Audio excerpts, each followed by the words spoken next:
오후에 시작 함께 하실래요? 안녕하세요. 세상의 모든 정보 아나운서 전주리입니다. 국가기관 통신망 사업자인 KT가 고객들의 컴퓨터를 해킹했다는 혐의로 경찰 수사를 받고 있습니다.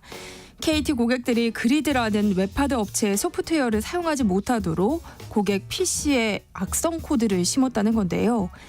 이로 인한 피해 고객이 60만 명에 달한 것으로 추정되고 있다고 하죠.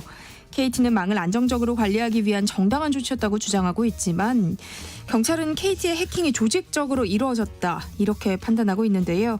잠시 뒤 IT연구소 코너에서 관련 내용 자세히 살펴보겠습니다. 노생활자금을 위해 주택연금에 가입하시는 분들이 많죠. 내 집을 담보로 매달 연금을 받을 수 있기 때문인데요. 최근 집값이 들썩이면서 주택연금 해지율도 높아지고 있다고 합니다. 문제는 주택연금을 중도 해지할 경우 불이익이 커질 수 있다는 점인데요. 어떤 점을 주의해야 하는지 오늘 짠테크 SOS 돈 되는 라디오에서 알려드릴 예정이니까요. 궁금한 분들 계속해서 함께해 주세요. 저희 방송은 KBS 1라디오 유튜브 채널을 통해서도 실시간으로 시청 참여하실 수 있습니다. 많은 관심 부탁드리면서 KBS 세상의 모든 정보 지금 시작합니다.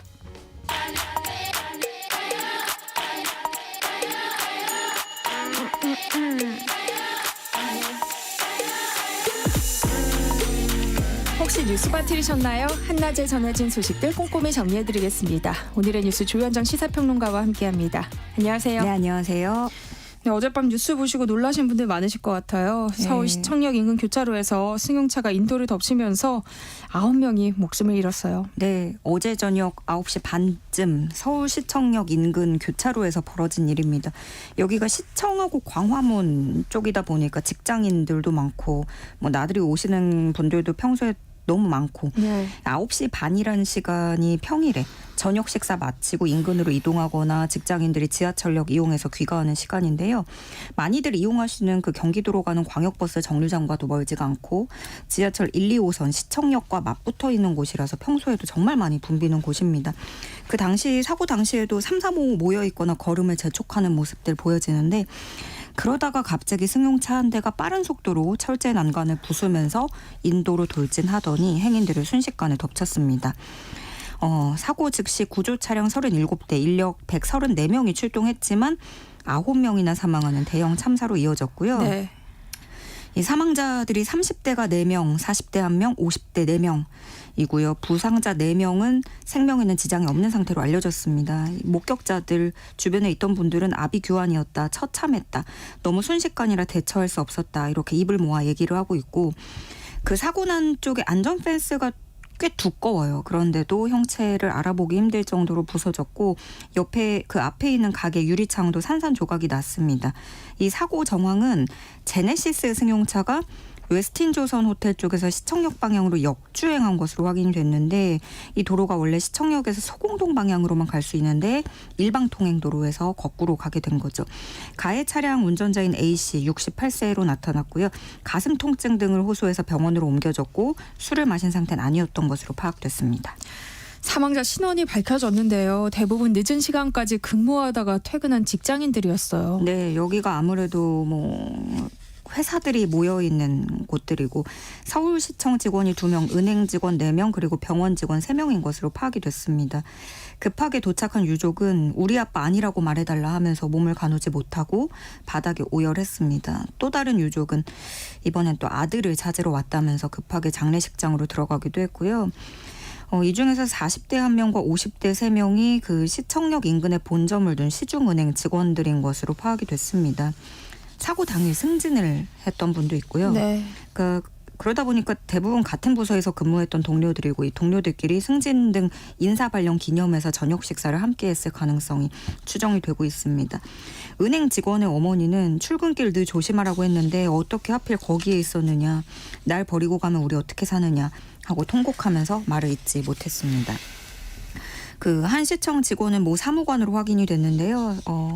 사망자의 형은 동생에 대해서 세금 탈루하는 사람들 잡는 일을 많이 했고 밥 먹고 일하는 것밖에 모르던 아이다. 이렇게 회고를 하기도 했습니다. 이 세금 쪽은 또 가장 바쁜 부서 중에 하나인데 네. 9급 세금 공무원에서 시작을 해서 4급 사무관으로 승진한 입지전적인 인물이었다고 해요. 이 사망자들의 신원에 대해서 이제 어디까지 또 공개를 해야 되는지 저도 좀 고민이 있었는데 이 부분은 다 이제 유가족들이 직접 공개를 하고 밝힌 부분들이고요. 여기가 시민들의 일반 일터, 매일 출퇴근하는 곳, 생활 공간, 늘 다니던 곳. 그러다 보니까 이게 성실하게 일하다가 밤늦게 퇴근하는 이런 일상을 보내던 시민들의 황망한 죽음이라서 국민들의 충격이 더 큰 상황이고요.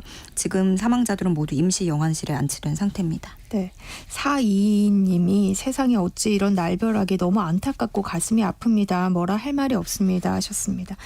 가해 차량 운전자는 급발진 사고를 주장하고 있어요. 사고 원인과 관련해서 어떤 이야기가 나오고 있죠? 네, 일단은 역주행 거리가 200m에 달해요. 꽤 긴 거리죠. 현장 목격자들은 조금씩 다른 얘기를 하고 있습니다. 급발진 사고, 우리가 보통 알고 있는 급발진 사고라고 하면 차량 통제가 아예 안 돼서 마지막에 어딘가 뭐 가로막혀서 부딪혀서 억지로 정차를 해야 되는데 CCTV 봐도 그렇고 그때 앞에서 봤을 때도 이 차는 중간에 멈칫하면서 횡단보도 앞에서 멈춰 섰다라는 주장을 또 목격자들이 몇 명은 하고 있고요. 물론 지금으로서는 급발진 여부를 예단할 수가 없고 이게 또 급발진 사고라는 게 경찰 수사 결과 나와도 규명하기가 상당히 어려운 일이잖아요. 네.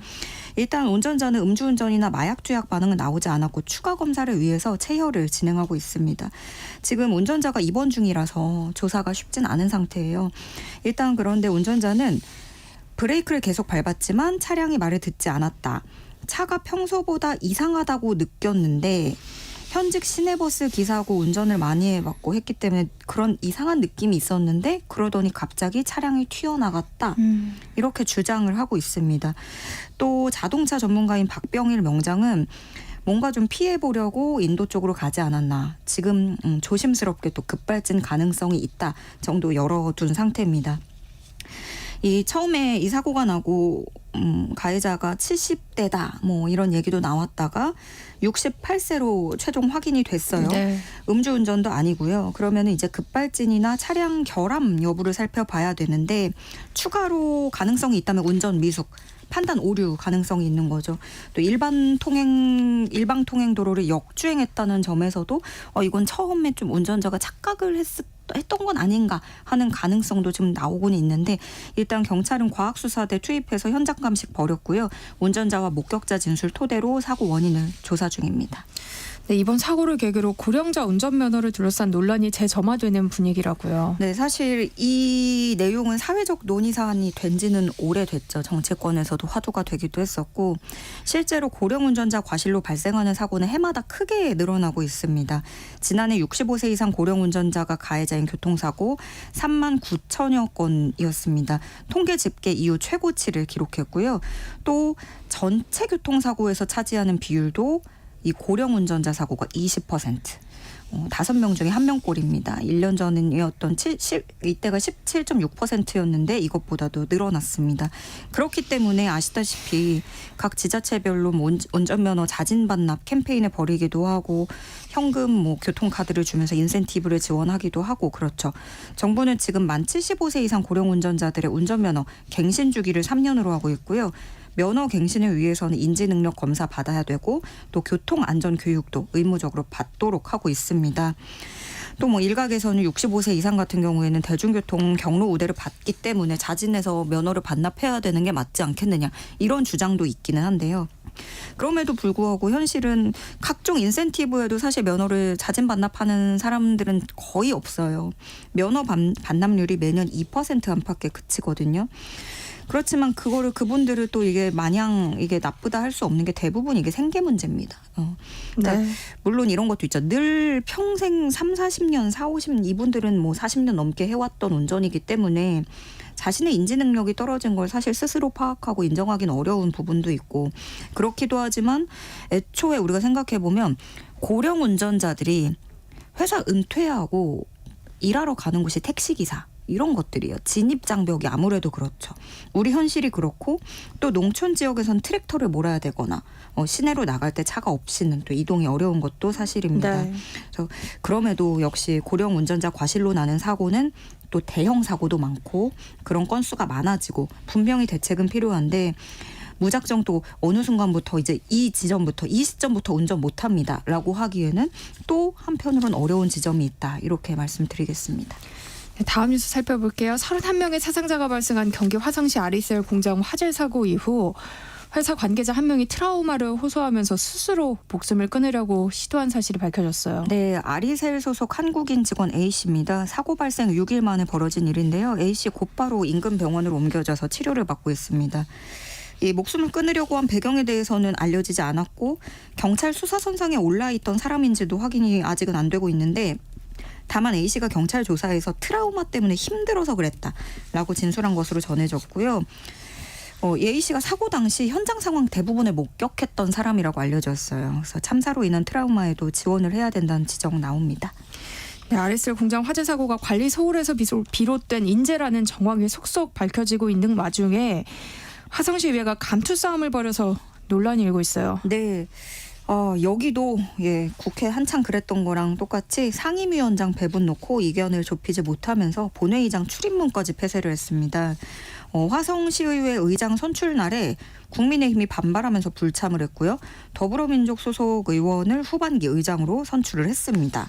국민의힘 시의원들은 민주당이 전반기 때 체결했던 원구성 합의문을 지키지 않는다라면서 본회의장 문 두 곳을 잠가버리고요. 주 출입구 손잡이에 쇠사슬을 걸고 잠금 장치를 채웠습니다. 지금 화재 때문에 뒤숭숭한 상황에 추모객 발길도 이어지고 있는데 이런 분위기에 아랑곳하지 않고 감투 싸움에 혈안이 된 것 아니냐라는 비판도 나오고 그 밑에서 이제 현장 뛰고 있는 공무원들 한숨이 깊다고 해요. 지금 이 화재 사고로 아리셀 화재로 관련 기관들이 수습에 안간힘을 쏟고 있는데 시의원들은 나 몰라라 문 걸어 잠그고 밥그릇 싸움에 총력을 다하고 있다라면서 한숨을 내쉬고 있습니다. 화재 발생 일주일 만인 어제 첫 번째 시민 추모제가 열렸어요. 네, 분향소 차렸을 때부터 일면식 없는 시민들도 연이어 찾아오고 있고요. 어제 처음으로 열린 추모제에도 유족뿐 아니라 일반 추모객들도 와서 함께 추모를 했습니다. 마음이 아팠던 게 이게 부모 잃은 10대 자녀들도 여럿 있었고요. 그 3년 전 화성에 있는 화일약품 사고로 인해 아들을 잃은 김익산 씨 등도 참석을 했습니다. 이들은 사회적 참사에서 가장 시급한 건 진상규명이다 이렇게 강조를 하고 일하다가 죽는 일이 없는 세상이 되길 바란다 호소했습니다.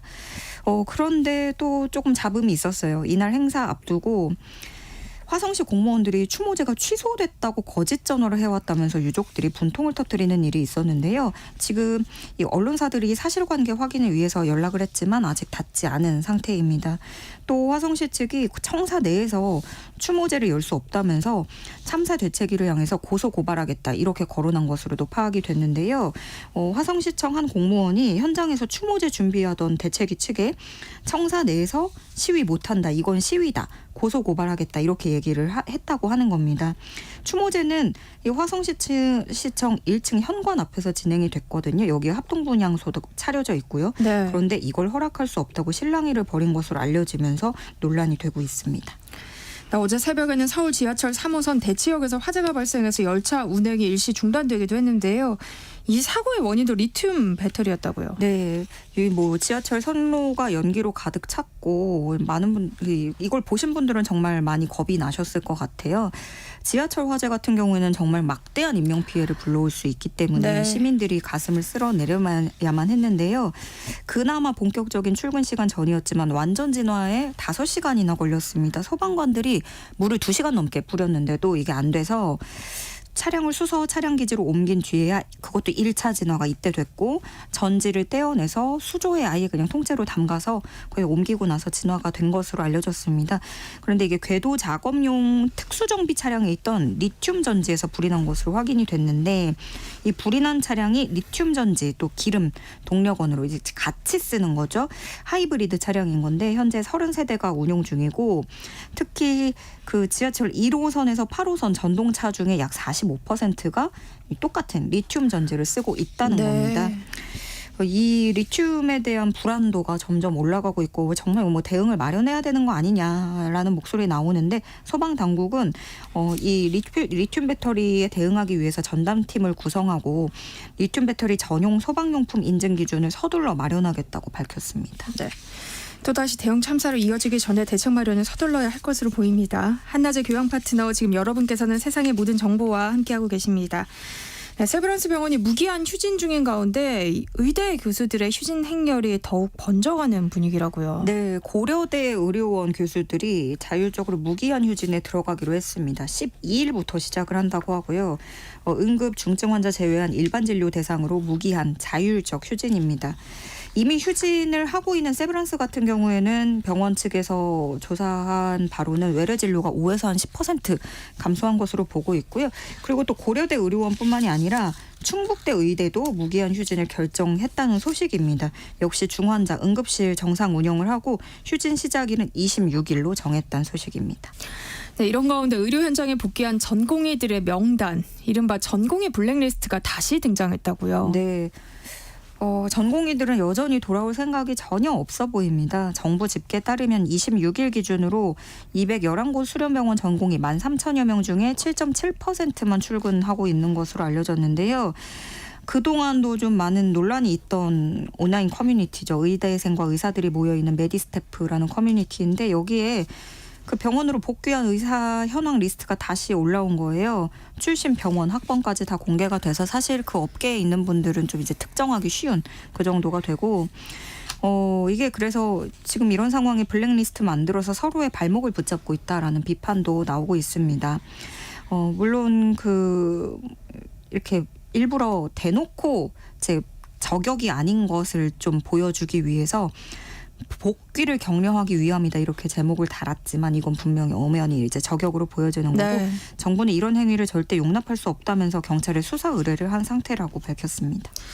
네, 오늘부터 22대 국회 첫 대정부 질문이 시작됐는데요. 첫날부터 파행이 우려되고 있어요. 네, 더불어민주당 계획은 오늘 그 정치외교 안보 분야 대정부 질문을 위해서 그 본회의 소집해서 대정부 질문 마치고 최상병 특검법, 방송사법 상정해서 강행 처리를 하겠다라는 겁니다. 단 우원식 국회의장 결단에 달려있기 때문에 이것에 우 의장이 협조를 할지는 좀 더 지켜봐야겠고 일단 내용상 전방위적인 충돌이 예상이 되는데 우 의장 결단에 따라서 오늘 오후에라도 최상병 특검법은 상정될 수는 있어요. 그런데 국민의힘은 민주당이 강행 처리를 한다 하면 우리는 무제한 토론, 필리버스터에 나서겠다 밝힌 상태입니다. 추경호 원내대표는 국회 의사 일정을 합의 없는 일방 처리로 다시 파행시키질 않길 바란다면서 오랫동안 지켜온 원칙을 깨지 말라 이렇게 주장을 했고요. 민주당은 또 이 소속 의원들에게 국민의힘 필리버스터 대비 비상 대기령을 내렸습니다. 네, 이런 가운데 야당이 탄핵을 추진하고 있던 김홍일 방송통신위원장이 자진 사퇴했어요. 네, 민주당이 그 탄핵 소추안을 본회의에 올리려던 참에 자진 사퇴를 했고요. 윤석열 대통령이 사의를 수용하고 즉각적으로 면직안을 제거했습니다. 그런데 이게 탄핵하는 거랑 사퇴하는 거랑 추후에 뭐가 달라지느냐 하면 탄핵안 같은 경우에는 정해진 시간 안에 표결로 통과가 되면 이게 강제로 탄핵이 된 거잖아요. 그래서 헌재 결정 나올 때까지 직무가 중단이 됩니다. 그럼 방통위 업무가 오랜 시간 차질을 빚을 수 있죠. 그래서 앞서 이동관 전 방통위원장이 탄핵안 표결하기 직전에 사퇴했던 것과 비슷한 게 이렇게 결정을 내린 거고 방통위는 일시적으로 이상인 부위원장 1인 체제가 돼서 직무대행을 하게 됩니다. 더불어민주당에서는 탄핵을 피하려고 꼼수 사퇴했다면서 사퇴를 해도 잘못이 사라지는 건 아니고 방송장악 쿠데타에 대해 반드시 죄를 묻겠다고 밝혔습니다. 네, 오늘의 뉴스 여기까지 하겠습니다. 지금까지 조현정 시사평론가와 함께했습니다. 고맙습니다. 네, 고맙습니다. KBS 일라디오 세상의 모든 정보와 함께하고 계신 지금 시각은 12시 39분입니다. 이 시각 교통정보 알아봅니다. 네, 이 시각 교통정보입니다. 현재 서울을 비롯한 서해 5도와 인천, 세종과 충청 남북도 등지에는 호우특보가 발효 중입니다. 많은 비에 시야 확보가 어려운 데다 지대가 낮은 곳에선 도로 물고임 현상 발생하고 있는데요.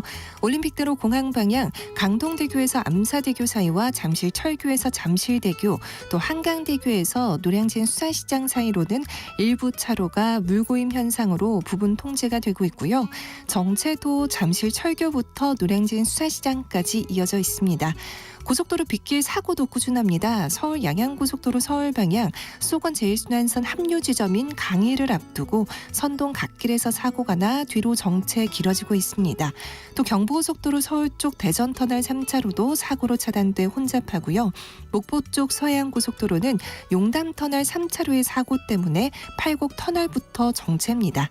이 밖에 충천 쪽 중앙고속도로는 만종터널 부근 2차로와 갓길에서 청주 영덕고속도로 영덕 방향도 안사 2터널 1차로와 갓길이 각각 사고로 막혀 있습니다. KBS 교통정보센터에서 고인이었습니다. 세상의 모든 정보는 청취자분들의 관심과 참여를 기다립니다. 방송 들으시면서 궁금한 점이 있거나 의견 공유하고 싶은 분들 계시면 문자 보내주세요. 추첨을 통해 모바일 쿠폰 보내드리겠습니다. 참여하실 번호는 샵 9730이고요. 짧은 문자 50원, 긴 문자 100원의 이용료가 부과됩니다. 콩 게시판을 통해서는 무료로 참여하실 수 있고요. KBS 1라디오 유튜브 채널을 통해서도 실시간으로 시청 참여하실 수 있습니다. 꼭 알아야 할 정보를 알기 쉽게 전달해드리는 시간입니다. 세상의 모든 지식, 화요일은 IT 이슈 살펴볼 텐데요. IT연구소 김덕진 IT 커뮤니케이션 연구소 소장과 함께합니다. 안녕하세요. 네, 안녕하세요. 반갑습니다. 김덕진입니다. 네, 지난주 이 시간에 최근 스팸 문자가 많아진 배경을 좀 살펴보면서 해킹 가능성까지 이야기했는데요. 뭐 좀 다른 사안이긴 하지만 KT가 조직적으로 해킹팀을 꾸렸다는 내용의 한 언론 보도가 나오면서 충격을 주고 있어요. 그러니까 이게 이제 저도 보고도 이게 무슨 일이야라고 할 네. 정도였는데 일단은 정확하게 말씀을 드려야 되니까 이게 6월 20일에 JTBC에서 최초로 의혹을 제기한 내용입니다. 사건이 벌어진 게 2020년 5월, 그러니까 조금 시간이 지났죠. 네. 동시에 국내 웹하드 수십 곳이 먹통이 되는 사건이 있었어요. 이게 웹하드라는 게 여러분들 아시면 인터넷에서 우리가 뭐 패킷이나 아니면 여러 가지 요금제 해가지고 파일 다운로드 받고 뭐 영화 받고 이런데 웹하드 서비스라고 하잖아요. 이 웹하드의 그리드라는 프로그램인데 여기 악성 코드가 침입한 것입니다. 그러면서 중요한 건 우리 사용자. 그러니까 웹하드 서비스가 아니라 우리가 그 다운로드받는 컴퓨터 있잖아요. 그 컴퓨터에 갑자기 이상한 폴더가 생기거나 파일이 아예 보이지 않거나 웹하드 프로그램 자체를 완전히 무력화시키는 경우가 생겼습니다. 심한 경우에는 이 우리의 PC 자체가 멈추거나 먹통이 되면서 많은 이용자들이 오류를 호소했어요. 그리고 5달 가까이 원인 불명의 해킹이 이어졌고 거의 60만 명 이상의 고객이 피해를 본 것으로 추정이 됩니다. 예를 들면 다운로드가 안 된다거나 컴퓨터 문제가 생긴다거나. 근데 알고 보니까 이 해킹의 주범이 KT였다라고 하는 게 지금 JTBC의 보도예요. 그래서 경찰이 추적을 해보니까 KT의 데이터 센터 중에 하나인 분당 IDC 센터에서 직접 일부 고객들에게 악성 코드를 심었다라고 하는 것들이 지금 이슈가 되고 있는 것이죠. 그러니까요. 해킹 사고가 나지 않도록 시스템을 관리하고 소비자를 보호해야 할 통신사가 오히려 해킹을 했다는 의혹인 거잖아요. 굉장히 충격적인데요. 실제 수사까지 이루어지고 있죠. 네, 맞습니다. 이제 경기남부경찰청에서 이 사건으로 KT 데이터 센터나 본사를 차례로 압수수색을 했었습니다. 경기남부청이 이제 KT가 통실비밀보호법, 정보통신망법을 위반했을 가능성이 있다고 보고 있는데요. 지난해 이제 11월에 KT 직원 또 KT 당시의 협력업체 직원을 포함한 13명을 특정해서 검찰에 송치를 했었고 네. 검찰의 보안 요구로 올해 5월부터 다시 보안 수사를 이어가고 있습니다.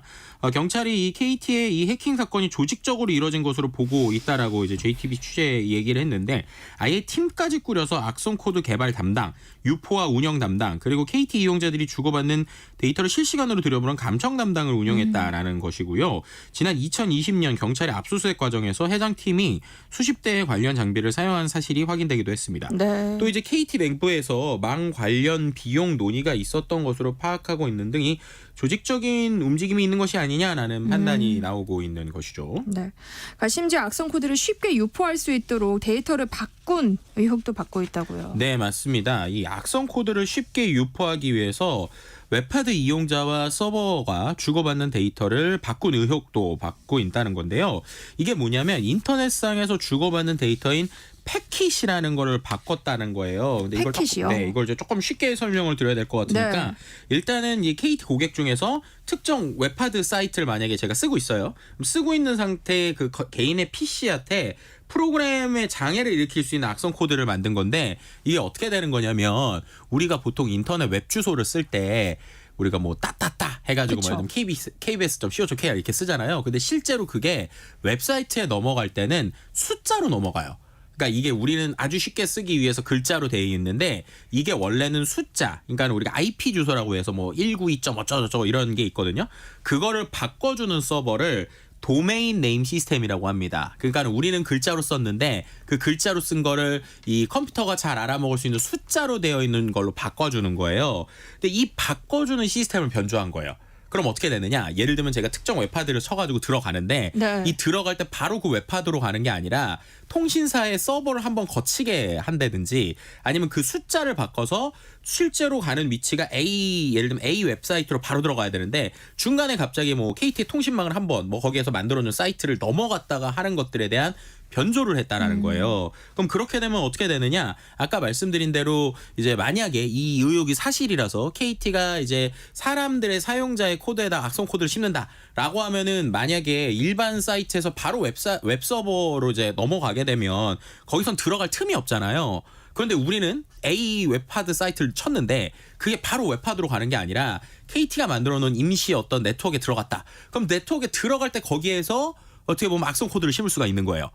그렇게 되니까 결국에는 우리는 의도하지 않은 상태에서 분명히 우리는 예를 들면 집 주소를 쳤는데 내비게이션 네. 집 주소를 쳤는데 갑자기 얘가 숫자로 바꾸면서 다른 데를 들렸다 간다. 라고 생각을 하시면 됩니다. 그렇게 되니까 이게 만약에 진짜 이렇게 위조했다면 이거는 심각하고 일종의 정말 의도성 있는 악질적인 거 아니냐라는 이야기가 나오는 것이죠. 와. 그러니까 또 경찰이 가장 또 심각하게 들여다보고 있는 게 감청 의혹이라면서요. 네. 이 감청이라는 게 우리가 일반적으로 들은 걸 전화 통화만 감청이라고 볼 수도 있지만 네. 패킷이라고 말씀을 드렸잖아요. 그 패킷이라는 게 뭐냐면 예를 들면 A와 B라는 곳이 계속 주고받는 내용이에요. 어떤 거냐면 혹시 그 요즘에 PC방 있잖아요. PC방들에 가면 제가 컴퓨터에서 뭘 하고 있는지 실제 그 PC방 메인에 있는 그 이제 알바생이나 직원이 있는 부분 있잖아요. 거기에서 내가 어떤 사이트에 들어가고 있는지 보이는 거 아세요? 몰랐어요. 놀랍죠. 그러니까 우리가 모를 때는 그거 모르는데 그거를 왜 하냐면요. 그 시스템이 깔려 있어요. 왜냐하면 하도 PC방에서 사람들이 불법적인 걸 보거나 뭔가 성인물을 보거나 이럴 때 모니터링이 안 되고 네. 이제 차단이 안 되잖아요. 혹은 이제 나쁜 짓을 할 때 문제가 되잖아요. 그러니까 PC방이라고 하는 시스템 안에다 그걸 설치를 해서 이제 이 사람이 불법적인 행동을 하지 않는지에 대한 확인을 하는 이런 솔루션이 있거든요. 근데 그거 같은 경우는 어쨌든 PC방이라고 하는 본인의 사유재산에서 할 수 있는 건이라고도 볼 수 있을 것 같은데 뭐 논란이 있을 수도 있죠. 그렇죠. 그런데 그것도 이제 고지가 돼야죠. 그쵸. 그것도 분명히 고지가 돼야 되는 건데 네. 그게 또 논란이 있고요. 비슷하게 그런데 이거는 어느 수준이냐. 제가 특정 사이트에 들어가서 어떤 일을 하고 있고 어떤 검색을 했는지가 패킷에 다 남아요. 근데 그 패킷을 KT가 감청했다라는 얘기가 지금 이제 이슈가 되는 거예요. 그럼 이거는 실제로 통신비밀보호법을 어기는 행위고요. 네. 만약에 진짜 감청이다 그러면 1년 이상 혹은 10년 이하의 징역, 5년 이하의 자격정지까지 가능한 부분입니다. 그래서 이게 그냥 넘어갈 이슈가 절대 아니라는 걸 제가 꼭 말씀드리고 싶어서 오늘 이걸 이제 가져온 거거든요. 네. 네, 저 지금 그런 지금 상황이죠. 소름 돋았어요. 그러니까요. 그러니까 KT가 내가 무엇을 보고 있는지를 마치 PC방 사장님처럼 네. 지금 다 보고 있었을 수도 있다는 얘기잖아요. 그렇죠. 근데 그걸 이제 아까처럼 웹하드 업체와 사용자가 어떤 걸 주고받는지를 보기 위해서다라고 뭐 KT는 지금 어느 정도 얘기는 하고 있는데 어쨌든 그게 분명히 어떤 이유가 됐든지 간에 이슈가 될 수 있는 거죠. 그러니까 근데 의혹의 발단이 된 사건이 최근 발생한 게 아니에요. 2020년에 벌어졌다는 거잖아요. 네. 그러면 어떻게 그때부터 지금까지 이런 의혹 보도조차 없었을 수가 있을까요? 그러니까 이 부분이 상당히 좀 충격적인 부분 중에 하나인데 네. 4년 넘게 수사가 이루어지고 있고 이제 그런데 이제 의혹 보도가 없었다라는 게 좀 이슈가 되고 있는 거고요. 그리고 그 외에 두 차례 경찰에 압수수색이 있었는데도 그리고 KT 본사도 압수수색 대상이었는데 네. 이런 이슈가 발생되니까 이거에 대한 여러 가지 논란이 나오고 있고요. 근데 이게 근원적으로 왜 그럴까에 대해서 기술 관점으로 보면 이 그리드라는 서비스에 대해서 서로가 보는 관점이 달랐기 때문이라고 일단 기술적으로는 평가할 수 있을 것 같아요. 그러니까 그리드 서비스가 악성이냐 아니냐에 대한 논란도 있고 실제로 관련돼서 법적인 예전에 그 어떤 판례도 있고 이러다 보니까 KT 입장에서는 좀 너무 가볍게 생각한 것이 아닌가라고 저는 좀 보여지거든요. 네. 왜냐하면은 이제 KT에서는 소비자의 망을 관리하는 부분에서 그리드라고 하는 걸 쓰면 이건 악성 프로그램이 될 수 있기 때문에 우리가 소비자가 모를 수 있는 불편함이나 소비자가 잘못될 수 있는 걸 먼저 고쳐준 거다. 그래서 먼저 이거에 대해서 선조치를 한 거다라는 식의 이야기를 지금 하고 있는 논리라고 보시면 될 것 같습니다. 그러니까 뭐 네. 예를 들면 다칠 수 있으니까 네. 뭐 위험한 길을 네. 우리가 미리 막았다. 뭐 그런 이런 거랑 그런 거랑 거잖아요. 비슷한 비유라고 볼 수 있을 것 같습니다. 근데 그리드라는 게 어떤 기술인지를 알아야 좀 더 잘 이해할 수 있을 것 같아요. 설명을 좀 해주세요. 그리드라는 기술은요, 예전에 우리 소리바다 기억나세요? 네. 뭐 P2P, 웹하드 이럴 때부터 쓰던 기술이에요. 그러니까 그리드라는 게 뭐냐면 예를 들어서 우리가 인터넷에 있는 파일을 다운로드를 받으려면 용량이 크잖아요. 그런데 그거를 만약에 서비스하는 회사가 있다고 생각해 보세요. 그럼 서비스하는 회사가 큰 용량의 파일을 올려야 되니까 그걸 통신사의 서버에 이제 올리게 되겠죠. 그럼 통신사의 서버에서 사람들이 다운로드를 받으면 용량이 많이 크니까 그거에 대해서 이제 어떻게 보면 올려주는 데에서 통신사에 돈을 많이 내야 될 거잖아요. 그래서 그리드라는 건 어떤 거냐면 이 파일을요, 그 통신사의 서버에 올려놓는 게 아니라 우리가 소리바다 막 P2P 얘기할 때 결국 하나의 파일을 여러 사람이 같이 뭐 나눠받는다 이런 개념이 네. 있었잖아요. 그거를 잘하게 하는 게 그리드라는 서비스예요. 그래서 예를 들면 제가 웹하드에 어떤 땡땡 뭐 하드 땡땡 파일 이런 거에 가입을 했어요. 그래서 파일을 다운로드 받으려고 해요.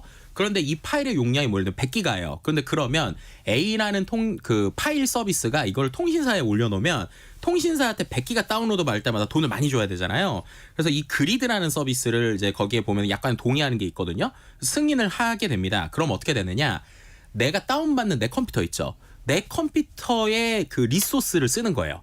무슨 말이냐? 제가 어떤 뭐 예를 들면 축구 영상이라고 해볼게요. 축구 영상 10메가짜리, 10기가짜리를 받고 싶어요. 근데 그거를 서버에서 바로 받으면 이 서버에 있는 10기가를 그대로 받는 거잖아요. 그런데 이 서비스를 가입한 사람들 중에 이미 이거를 파일로 다운로드를 받아서 내 컴퓨터에 있는 사람들이 몇 명 있을 거잖아요. 네. 그럼 그 사람들의 파일을 모아서 갖다 주는 거예요. 그렇게 되면 어떻게 되느냐? 통신사의 데이터를 쓰는 게 아니라 우리 컴퓨터들에 설치되어 있는 데이터를 쓰는 거니까 어떻게 보면은 큰 그 통신사의 데이터 대신에 우리 걸 나눠서 받게 된다라고 보시면 돼요. 근데 이러다 보니까 어떤 이슈가 있는 거냐면 결국 이 그리드 프로그램이 켜져 있으면 내 컴퓨터의 리소스를 어쨌든 다른 사람이 써가는 거예요. 그렇죠. 네, 그러니까 그렇게 되니까 이 부분에 있어서 예를 들면은 그 웹하드 업체들 같은 경우에는 그렇게 하면 자기네는 돈을 아낄 수 있죠. 왜냐하면 그 통신사에 돈을 덜 줘도 되니까.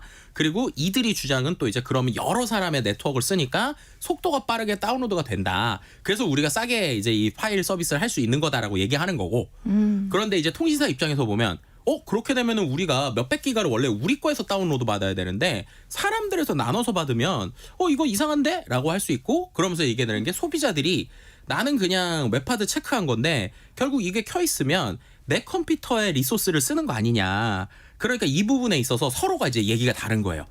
그러니까 이제 소비자들한테 이 웹하드 업체는 야 그렇게 해서 너네가 싸게 쓰는 거니까 동의한 거야 라고 하는 거고 통신사 입장에서는 야 그렇게 하면 너네가 원하지 않게 사용자들이 불법적으로 니네 컴퓨터를 사용하게 되는데 그걸 우리가 막아줄게 라고 해서 우리가 먼저 말씀하신 대로 다칠까 봐 길을 바꿔준 거야 라는 게 지금 논란의 핵심이라고 보시면 될 것 같습니다. 그러면 KT 같은 통신사들을 관리 감독하는 과학기술정보통신부는 어떤 입장인 거예요? 이게 이제 답답한 건데요. 실제로 이렇게 이야기하는 동안에 수사 중인 사안이라서 별도 조치는 하지 않았다는 답변만 지금 나오고 있는 거예요. 지난해 9월에 사인을 인지했다는 거고요. 그러면 네. 이게 2020년부터니까 꽤 긴 시간이잖아요. 이 부분에 있어서 자체적인 감사를 하거나 실제로 이와 같은 일들이 있는지를 좀 더 디테일하게 따져봐야 되는데 이런 부분이 제대로 이루어지지 않고 있다라는 것들도 네. 상당히 좀 어떻게 보면은 좀 당황스러운 혹은 이제 조심스러운 뭐 이런 부분이라고 볼 수 있는 것이죠. 2502님이 김덕진 소장님 말씀 들으니까 너무 놀랍네요. 전혀 몰랐던 얘기들입니다. 사이버 세상이 쉽고 편한 줄만 알았는데 이런 얘기 들을 때면 섬뜩해집니다 하셨어요. 네, 저도 좀 그렇네요 오늘. 근데 분명한 건 KT가 이딴 의혹에 대해서 보다 더 구체적인 답변을 내놔야 하는 게 아닌가 싶어요. 네, 소비자 맞습니다. 신뢰와도 직결된 문제잖아요. 그러니까요. 그래서 뭐 KT 내에서 뭐 세노조 같은 경우에는 논평 내면서 중요한 사안이니만큼 KT 대표가 직접 사실관계 파악해서 해명해야 된다 지금 이야기하고 있고요. 결국 KT가 국내 최대 통신사업자이고 기간통신사잖아요. 네. 그렇기 때문에 이 부분에 있어서 좀 명확하게 해석해야 되는 필요들도 있고 이게 이런 그리드라는 기술 속에 우리의 여러 가지 리소스를 쓰고 있다라는 것도 소비자분들 좀 아셔서 만약에 웹하드 같은 거 쓰시더라도 쓰시고 나서 안 쓸 때는 그 프로그램들 꼭 지우셔야 된다. 그런 얘기도 좀 같이 드릴 수 있을 것 같습니다. 그러니까 KT가 아니라 그리드 웹하드 업체를 네. 통해서도 나의 정보가 그러니까 내 떠다닐 수 있는 컴퓨터의 거군요. 인터넷과 리소스를 쓸 수 있다라는 것들에 대한 이야기를 좀 같이 드릴 수 있을 것 같습니다. 네, 세상의 모든 지식 IT 연구소 오늘 여기까지 하겠습니다. 김덕진 IT 커뮤니케이션 연구소 소장과 함께했습니다. 고맙습니다. 네, 감사합니다. KBS 세상의 모든 정보 1부 순서는 여기서 마무리하겠습니다. 그럼 전 잠시 후 1시 정각 2부에 다시 돌아올게요.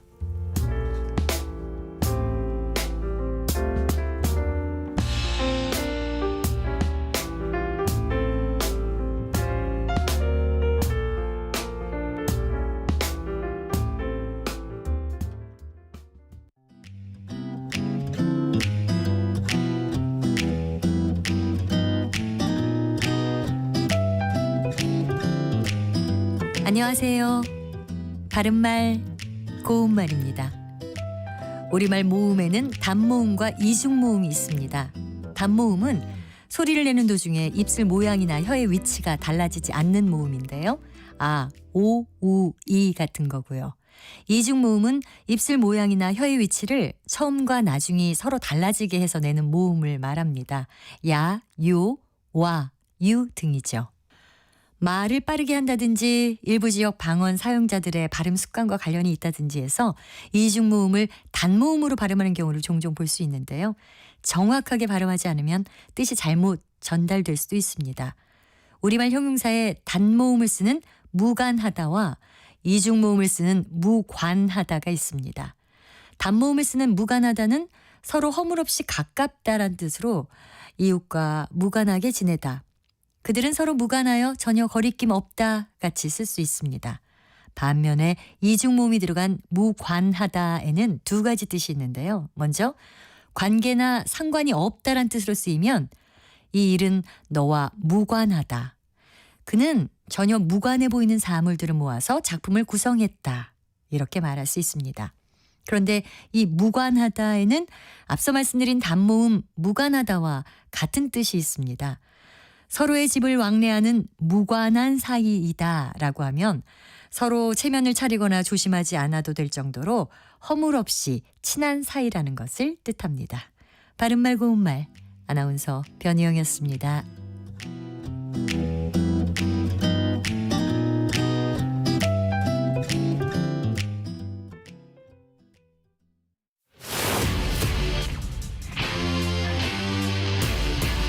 토론에 정답은 없습니다. 토론이 세상을 바꿀 수도 없습니다. 하지만 질문은 새로운 세상을 만들 수 있습니다. 질문으로 올바른 세상을 만드는 첫걸음. 평일 저녁 7시 20분 KBS 열린 토론.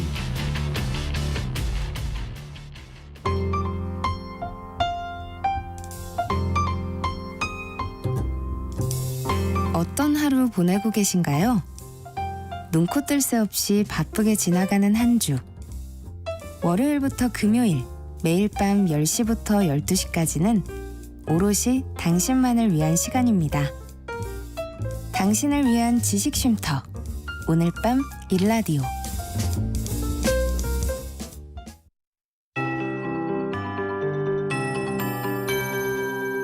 KBS 58분 날씨.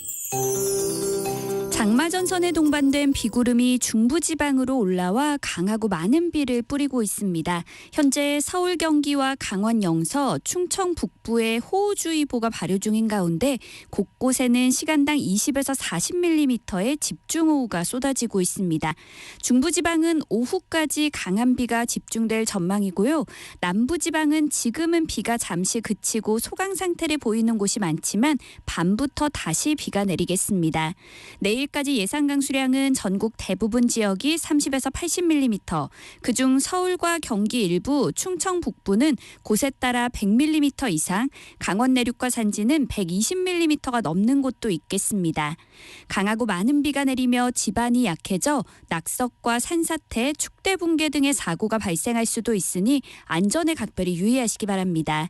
바람도 전국에 강하게 불겠습니다. 지금 제주도와 서해안, 전남 남해안에는 강풍특보도 발효 중입니다. 비는 내일 오전에서 낮 사이에 대부분 그치겠지만 모레 다시 전국 곳곳에 비가 오겠고요. 오늘 낮 기온은 서울 25도, 대구 28도, 광주 31도 등으로 충청 이남 지방을 중심으로 30도 안팎까지 올라 덥겠습니다. 현재 서울의 기온은 22도입니다. 송소진입니다.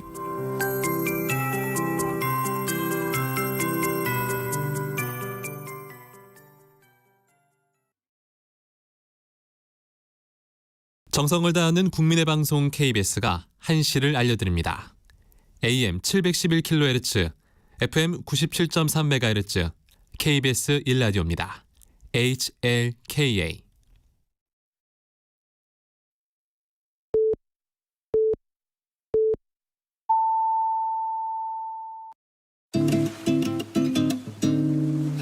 나른한 오후를 책임질 영양 만점 지식 비타민. 세상의 모든 정보.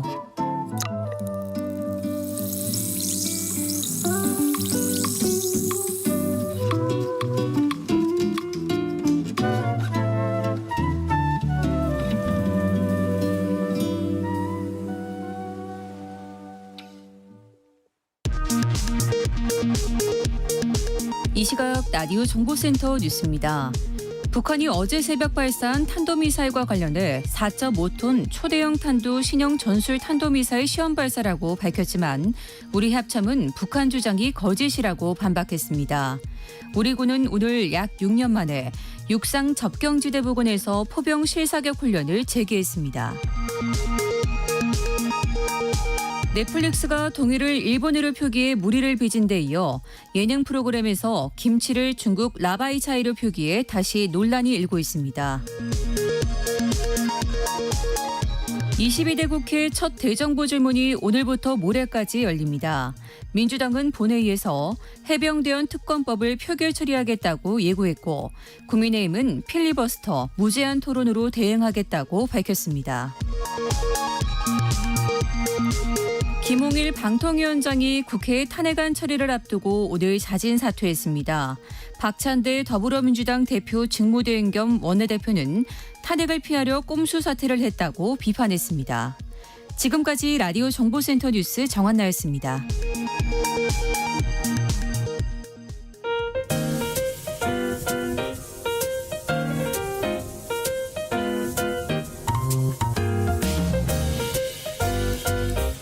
정신없이 바쁜 하루, 지금 우리 주변에서 벌어지고 있는 사건, 사고 소식들 한숨 돌리며 살펴보시죠.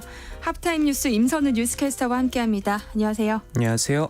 네, 날씨 이야기를 시작해보죠. 오늘부터 다시 장맛비가 시작됐어요. 네, 정체 전선이 다시 북상하면서 장대비가 세차게 쏟아지고 있습니다.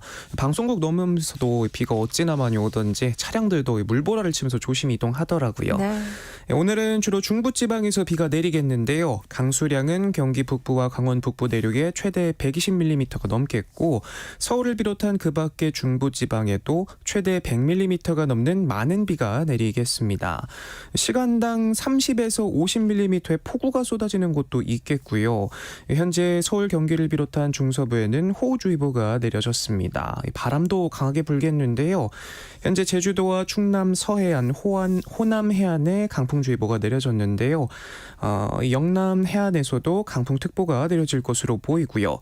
내륙에서도 초속 15m 이상 강풍이 불고 있어 대비가 필요합니다. 기온도 살펴보면요. 오늘 낮 기온은 서울과 춘천이 25도, 광주 31도, 대구는 28도로 중부와 경상도는 어제보다 3도에서 8도 정도 낮겠습니다. 비는 내일 오후에 잠시 그쳤다가 모레인 목요일에는 오전에 제주도를 시작으로 오후에는 충청과 남부지방에 다시 뿌릴 것으로 보이는데요. 기상청은 다음 주까지도 정체전선이 전국을 오르내리면서 강하고 많은 장맛비가 이어질 것으로 내다봤습니다. 지반이 약해진 상태에서 앞으로 많은 비가 추가로 내리는 만큼 산사태 등의 각별한 주의가 필요하고요. 특히 빗길에는 노면이 많이 미끄러우니까 운전도 평소보다는 조금 더 천천히 하시는 것 잊지 마시길 바랍니다. 삼성전자 최대 노조인 전국 삼성전자 노동조합이 어제 총파업을 선언했어요. 네, 당장 다음 주 월요일부터 사흘간 총파업에 돌입하는데 갈 길 바쁜 삼성에서는 참 부담이 클 수 있겠습니다. 이렇게 총파업까지 가게 된 가장 큰 이유부터 살펴보자면요. 노조 측은 전체 직원에 대한 휴가 일과 연봉 협상에 서명하지 않은 조합원에 대한 보상을 요구했는데 사측이 이를 받아들이지 않았다는 이유에서 들고 일어난 거고요. 또 초과 이익 성과급 제도 개선, 무임금 파업으로 발생한 모든 조합원의 경제적 손실 보상을 조건으로 내세웠습니다. 손우목 노조위원장은 요구가 관철될 때까지 무임금, 무노동 총파업으로 투쟁하겠다라고 밝혔는데요. 그러면서 3차 사후조정에서 나온 사측의 제시안이 노조를 분노하게 했다면서 평화적 쟁의 행위는 더는 무의미하다라고 말했습니다. 전삼로는 총파업 기간 동안 화성사업장 정문 앞에서 집회를 여는 등의 방식으로 쟁의 행위를 계획할 계획이라고 합니다. 전체 노조 조합원 수는 2만 8천여 명으로 삼성전자 전체 직원의 약 22%에 달한다고 하는데요. 다만 업계 안팎에서는 앞서 지난달 있었던 연가투쟁 등을 감안했을 때 실제 총파업에 참여할 조합원 수는 많지 않을 것으로 보고 있습니다.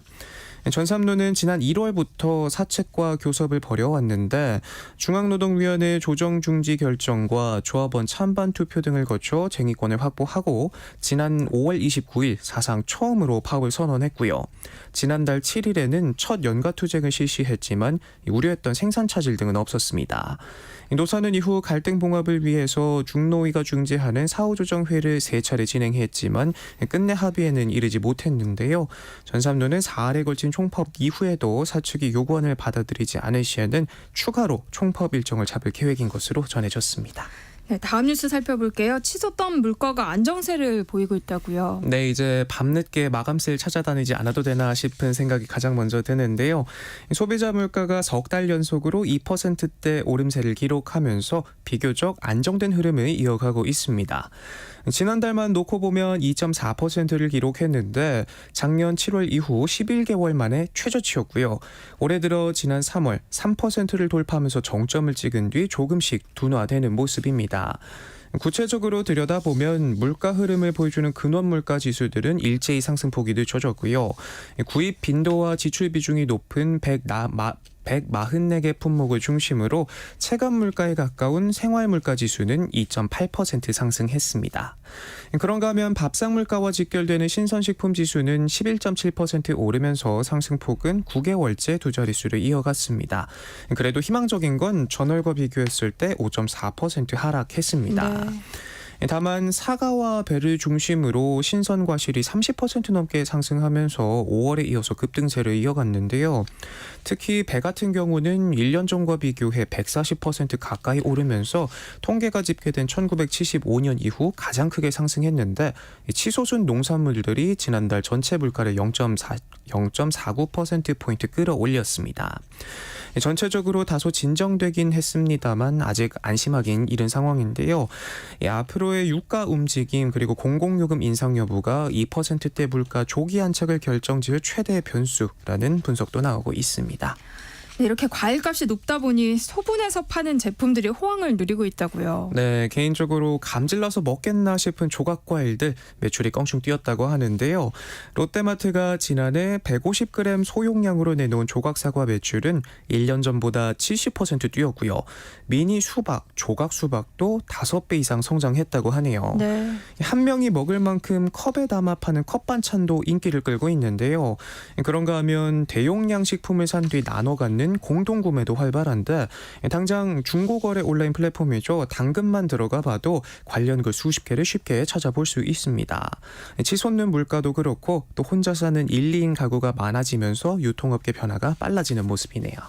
네, 이런 가운데 원두값이 폭등해서 인스턴트 커피도 가격을 인상할 예정이라고요. 네, 직장인들에게는 마치 물과 같은 커피죠. 제 혈관에도 피보다 커피가 더 많이 흐른다라고 할 수 있는데요.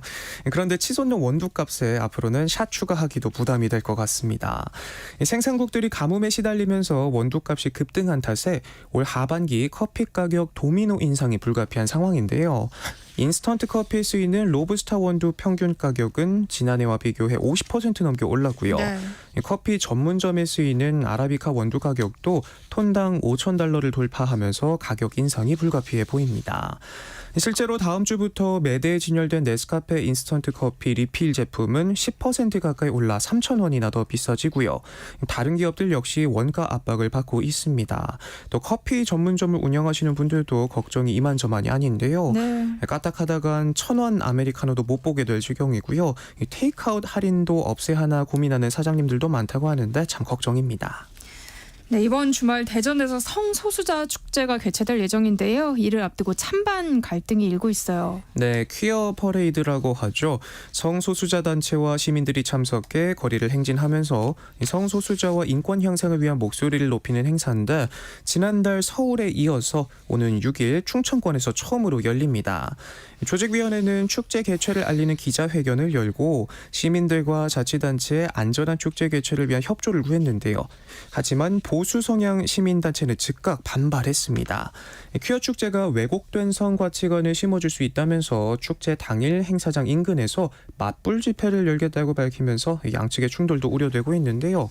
퀴어 축제 반대해온 대전시와 대전동구는 행사시설물 설치를 막는 등의 행정력을 동원하지 않기로 하면서 기존의 강경한 입장에서는 한 발 물러섰습니다만 네. 부정적인 입장은 재차 밝혔고요.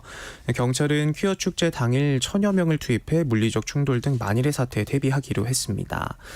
이건 제 개인적인 의견입니다만 개인의 자유에 대해서 누군가 왈가왈부할 수는 없는 것 같아요. 다만 이런 퀴어 축제나 환경단체 이슈 등 물리적 혹은 정신적 폭력이 동반되면서 의미가 변질돼 버리는 경우를 많이 봤는데 서로에 대한 존중과 배려가 있는 그런 사회가 되길 바라는 마음입니다. 네, 다음 소식 살펴볼게요. 통금, 정말 오랜만에 보는 단어인데요. 야간 통금이 부활하는 곳이 있어서 화제라고요. 네, 요즘 같은 때 난데없는 통금이란 이게 무슨 말인가 싶으실 거예요. 고즈넉한 한옥마을로 관광객들의 발길이 끊이질 않는 북촌에서 무려 37년 만에 야간 통금이 부활한다고 합니다. 네. 밤낮 없이 몰려드는 관광객들의 못 살겠다는 주민들의 호소에 결국 내년 3월부터 삼청동과 가회동 등 북촌 한옥마을 일대 관광을 제한하기로 한 겁니다. 주민 불편이 많은 정도에 따라서 레드존과 오렌지존, 옐로우존 등 3개 구역으로 나누고 민원이 가장 많이 나오는 레드존의 경우 관광객 통행 시간을 오전 10시부터 오후 5시까지로 제한합니다. 이른 아침이나 저녁 이른바 통금 시간에 이곳을 돌아다니다 적발되면요 10만 원 안팎의 과태료를 물어야 할지도 모르겠습니다. 이런 사례가 또 있었나 싶어 찾아보니까요. 해외 유명 관광지들도 과도한 관광객들로 인한 문제를 해결하기 위해서 강수를 두고 있는데요. 이탈리아 베네치아는 지난 4월부터 세계 최초로 도시 입장료라는 명목으로 5유로씩 받고 있고요. 일본 야마나시현의 후지카와고 지코 마을은 후지산을 배경으로 사진을 찍기 위해 몰려드는 관광객들을 막기 위해서 이 사진 명소로 유명한 편의점 앞에 차단막을 설치하기도 했습니다. 이번 정책을 두고 시민들 사이에서는 갑론을박이 오가고 있는데요. 주민들의 불편이 이해가 가면서도 시민들의 자유로운 통행권을 제한하는 정책이라는 반응과 함께 현실적으로 주민과 관광객을 어떻게 구별할 것인지 묻는 지적들도 많이 보였습니다. 네, 휴가철 바다 찾으시는 분들 많으실 텐데요. 최근 해파리들의 움직임이 심상치 않다고요. 네, 최근 제주 해상에서 독성이 강한 대형 해파리 노무라 잎깃 해파리가 심심치 않게 보인다고 하는데요. 개체수가 1년 새 무려 10배나 늘었다고 네. 합니다. 어두워진 밤바다를 보고 있으면 둥근 물체들이 마치 형광등이라도 켠 듯이 주위를 밝히는데 이게 전부 노무라 잎깃 해파리떼라고 하고요. 대낮에도 한국 방파제 안까지 밀려들어 온다고 합니다. 이 해파리는 크기가 최대 2m에 달하는 독성이 강한 개체라서 더욱 주의가 필요한데요. 이 수온이 올라가면서 해마다 이맘때면 해파리들이 많이 보이긴 하는데 올해는 유독 더 많다고 합니다. 지금은 해류를 타고 제주 북부 연안까지 올라온 게 확인이 됐고요. 7월에서 9월 사이 동해와 서해로 북상한다고 하는데요. 제주에선 지난 일주일 사이 벌써 8명이 해파리에 쏘이면서 2명이 병원으로 이송되기도 했습니다. 네. 다행히 생명을 위협할 정도의 독성은 아니라고 하는데요. 그래도 쏘이면 불에 댄 듯한 통증에 빨갛게 부어오르기 때문에 바닷물이나 식염수로 상처를 씻어내고 즉시 치료를 받아야 한다고 하니까요. 혹시라도 물놀이 가실 계획이 있으신 분들 각별히 주의하셔야겠습니다. 네, 세계인의 축제 파리올림픽이 다가오고 있죠. 그런데 수영 종목에 출전하는 선수들이 물에 뛰어들기를 고심하고 있다고요. 네. 이게 무슨 말이에요? 참 이번 파리올림픽 말도 많고 탈도 많은 것 같아요. 말씀하신 것처럼 일부 수영 종목 선수들이 출전을 고심하고 있다고 하는데요. 마라톤 수영을 비롯한 일부 경기가 센 강에서 진행되는데 이 강이 너무 더럽다는 겁니다. 네. 아니 도대체 더러우면 얼마나 더럽길래 경기까지 포기할까 싶었는데 확인해보니 경기는커녕 발도 담그기 꺼려질 정도인데요. 파리시가 대장균 수치를 조사해봤더니 100ml당 평균 3000 CFU로 나타났다고 하는데 종이컵 반컵 정도의 물에서 이 세균 덩어리가 3000개 검출된 셈입니다. 비교하기 쉽게 지난 6월 수영 행사가 열렸던 우리 한강과 나란히 놓고 보면요. 네. 센강의 대장균이 무려 100배 더 많은 걸로 조사된 겁니다. 이 세계 수영연맹은 대장균이 1000을 넘으면 허용되지 않는 수질이라고 규정하고 있는데 이 센강의 경우 이 기준치보다는 3배, 또 비가 온 다음 날은 최고 12배를 넘기면서 선수들의 유별이 아닌 건강을 해칠 정도라는 전문가들의 의견이 나오고 있습니다. 네. 이 수질 문제 골머리를 알아온 프랑스는 지난 8년 동안 무려 2조 원을 쏟아 부었고요. IOC는 최근 비가 와서 수치가 높다는 식으로 해명하고 있지만 비가 오지 않아도 2천 안팎을 기록하면서 변명의 여지가 없어 보입니다. 좀처럼 개선되지 않는 수질에 마크롱 대통령이 분변을 뒤집어쓴 조롱 이미지까지 퍼지고 있고요. 우리 수영 대표팀은 8월 4일까지 실내 종목을 마치고 센강에서 닷새 뒤 열리는 마라톤 수영 출전 여부를 결정한다고 하네요. 참 이렇게 이번 파리올림픽 누굴 위한 축제인지 정말 모르겠습니다. 역대급 무더위에도 친환경 올림픽을 열겠다면서 선수들 숙소에 에어컨도 없앴고 결국 일부 국가 선수단은 직접 챙겨오겠다고까지 하고 있고요. 파리 시민들도 올림픽 때문에 되려 물가는 비싸지고 일부 대학생들은 멀쩡히 살고 있는 기숙사에서 내쫓겨 관광객들에게 집까지 내줄 위기에 놓이는 등 곳곳에서 잡음이 계속되고 있습니다. 네, 합타임 뉴스 임선은 뉴스캐스터와 함께했습니다. 고맙습니다. 고맙습니다. 내일 점심 메뉴 추천. 귀로 듣는 푸짐한 지식 한 상 어떠세요? 세상의 모든 정보. 아나운서 전주리입니다. 허리띠를 졸라매도 벅찬 고물가 시대, 여러분 주머니 사정에 꼭 맞는 맞춤형 재테크 솔루션을 처방해드립니다. 짠테크 SOS 돈 되는 라디오 한국경제교육원 서영로 원장님과 함께하겠습니다. 어서 오세요. 안녕하세요. 네, 오늘은 어떤 얘기 준비해 오셨을까요? 지난 방송 때 신혼부부 재테크에 대한 이야기를 했었죠. 네. 오늘은 40대, 50대가 많이 고민하는 주택연금에 대한 이야기를 해볼까 합니다. 제가 상담을 했던 고객분은 올해 47세가 되면서 노후연금에 대해서 조금 심도 있게 고민을 시작했는데요. 그도 그럴 것이 지금까지 열심히 살아왔다고 자부를 해왔는데 모아둔 자산이 부채 낀 아파트 한 채 그리고 오래된 자동차 한 대가 전부였습니다. 게다가 중학교 3학년인 자녀가 앞으로 고등학교, 대학교도 남은 상태라서 주위 학부모들도 비슷한 상황이라서 상담자 또한 나이가 들면 막연하게 주택연금을 신청하려 했었다고 합니다. 하지만 예상 수령액을 알아보고 나서는 그 금액으로는 어려울 것 같다는 판단이 들어서 상담을 신청해 왔는데요. 네. 이런 비슷한 고민을 하고 계신 분들이 많을 것 같아서요. 오늘은 주택연금에 대한 이야기를 해보고자 합니다. 네. 주택연금 가입자 수가 늘었다는 기사를 보긴 했는데요. 주택연금이 무엇인지 설명 먼저 부탁드려요. 네. 주택연금은 국가가 보증하는 영모기지론 상품으로 소유한 주택을 담보로 일정 기간 연금을 지급하는 금융상품인데요. 고령자가 주택을 담보로 맡기면 평생 또는 일정한 기간 동안 연금으로 이제 지급받는 상품입니다. 영모기지론이란 구조상 주택을 담보로 자금을 연금 형태로 지급받기 때문에 시간이 흐를수록 대출이 늘어나면서 그리고 이후에 주택을 처분하면 원리금이 일괄 상환되는 구조인데요. 우리가 주택을 담보로 대출을 받는 모기지로는 점점 부채가 줄어들면서 시간이 흐르면 빚 없는 주택이 남는 구조와는 딱 반대라고 생각하시면 됩니다. 주택연금 신청 대상은 만 55세 이상 공시가격 12억 원 이하의 주택 또는 주거 용도의 오피스텔을 소유한 사람만 가입할 수 있습니다. 다주택자도 부부 소유 주택의 공시가격이 합산하여 12억 원 이하라면 신청 가능합니다. 또한 주택담보로 제공되는 연금이다 보니 부부 중 한 사람이 사망하더라도 감액 없이 지급됩니다. 두 번째는 연금 수령액이 집값을 초과하더라도 상속인에게 청구하지 않으며 집값이 남을 경우에는 상속인에게 지급합니다. 네. 그러다 보니 부동산 경기 하락 시기에 주택 가격이 하락하더라도 처음 약정한 연금액을 계속 수령할 수 있다는 게 큰 장점인데요. 그래서 최근 1, 2년간 집값이 고점 대비 큰 폭의 하락을 보일 때 주택연금 가입자 수가 늘어나기도 했습니다. 그리고 주택연금 가입 주택이 5억 원 이하일 경우에는 재산세 25%를 감면받으며 대출이자 비용에 대해서도 연간 200만 원 한도 내에서 소득공제를 받을 수 있습니다.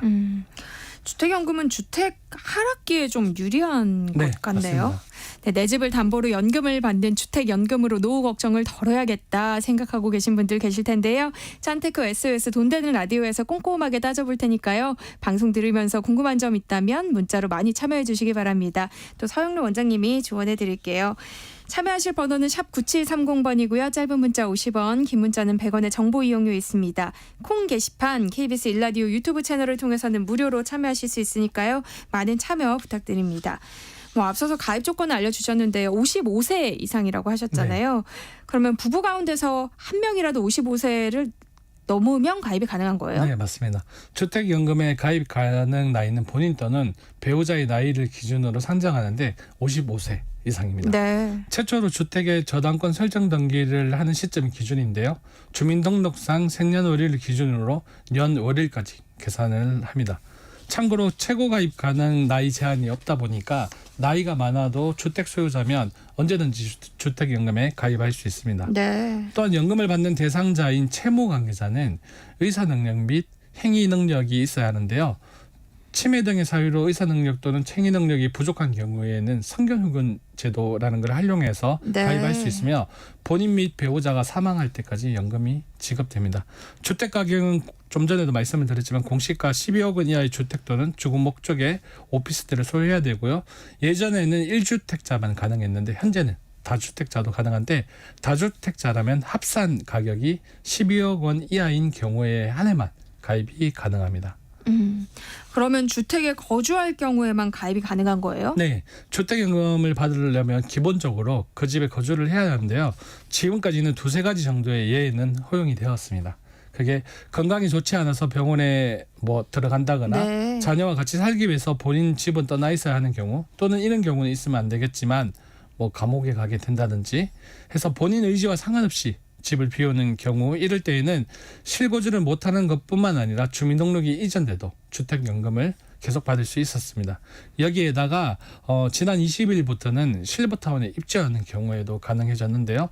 내가 들어가려고 하는 시설이 법적으로 실버타운 자격이 있는지 꼭 확인을 정확하게 하셔야 하고요. 노인복지주택, 양로시설, 그리고 노인 공동생활가정 이렇게 3가지 주거 시설에 들어가실 때 연금을 받는 집을 비우는 게 가능합니다. 그럼 주택연금에 가입하면 돈은 매달 사망할 때까지 계속 나오나요? 네, 그런 경우도 있고요. 주택연금의 수령액은 가입자의 연령, 주택의 공시가격, 그리고 선택한 연금 수령 방식에 따라 달라지는데요. 첫 번째는 아나운서님께서 방금 말씀하신 대로 종신 방식입니다. 네. 이 방식은 인출한도에 설정 없이 월지급금을 매월 평생 내가 사망할 때까지 받는 방식입니다. 두 번째는 확정기간 방식인데요. 고객이 선택한 일정 기간 10년에서 30년 동안만 월지급금을 받는 방식인데요. 일정 기간 동안 월지급금을 받은 후 해당 기간이 끝나면 월지급금이 중단됩니다. 세 번째는 앞에서 언급한 종신 방식과 확정 방식에다가 혼합 방식을 결합한 방식인데요. 종신 혼합 방식과 확정 기간 혼합 방식입니다. 종신 혼합 방식은 대출한도의 50% 내에서 수시로 돈을 찾아 쓰고 나머지 부분을 사망할 때까지 평생 동안 매월 연금 형태로 지급받는 방식인데요. 종신 지급 방식보다는 월지급금이 좀 작습니다. 네. 그리고 이와 비슷한 확정기간 혼합 방식은 대출한도 그 50%인 인출한도 범위 내에서 수시로 돈을 찾아 쓰고 나머지 부분을 사망할 때까지 일정한 기간 동안만 연금 형태로 지급받는 방식입니다. 네 번째는 대출 상환 방식인데요. 담보주택의 인출한도 범위인 대출한도의 90% 안에서 일시의 목돈으로 찾아 쓰고 나머지를 매월 평생 동안 연금으로 받는 방식이고요. 마지막으로 우대 방식도 있는데요. 일반 주택연금 대비 최대 20%더 받을 수 있습니다. 월 지급금은 연령과 주택 가격에 따라 산정되는데 본인 또는 배우자가 만 65세 이상 기초연금 수급자이며 부부 기준 2억 원 미만 1주택 보유자가 대상입니다. 참고로 우대 방식도 혼합 방식이 가능한데요. 우대 지급 방식 대출하는 데 45% 범위 내에서 수시로 찾아 쓰고 나머지 부분을 평생 동안 매월 연금 형태로 지급받을 수 있는데요. 우대 방식보다는 이것도 월 지급금이 적습니다. 그러니까 수령 방식이 정말 여러 가지네요. 네. 근데 주택연금 지급 방식도 여러 가지가 있다면서요. 매달 네네. 같은 돈이 들어오는 유형도 있고 뭐 처음에 많이 받다가 점점 줄어드는 유형도 있고 그렇죠? 네, 정확하게 말씀하셨는데요. 지급 방식을 선택하고 나서는 월 지급금을 어떤 유형으로 받을지도 선택을 해야 하는데 복잡할 것 같지만 아주 간단합니다. 네. 유형은 크게 정액형, 그리고 초기 정액형, 그리고 정기 정가형으로 나누어지는데요. 정액형 같은 경우에는 좀 전에 말한 지급 방식 중 확정 지급 방식, 그리고 대출 상환 방식, 우대 방식이 유일하게 선택할 수 있는 방식인데요. 월 지급금의 금액이 일정하게 고정되어서 변동이 없는 방식인데요. 집값이 하락하더라도 월 지급금의 변화가 없는 게 가장 큰 특징입니다. 두 번째는 초기 정액형인데요. 고객이 처음 선택한 기간인 3년, 5년, 7년, 10년 등에서 선택한 기간 동안 월 지급금의 금액을 고정된 정액형보다는 조금 더 많이 받을 수 있는 구조인데요. 그 이후부터는 초기 월 지급금이 70% 수준으로 줄어듭니다.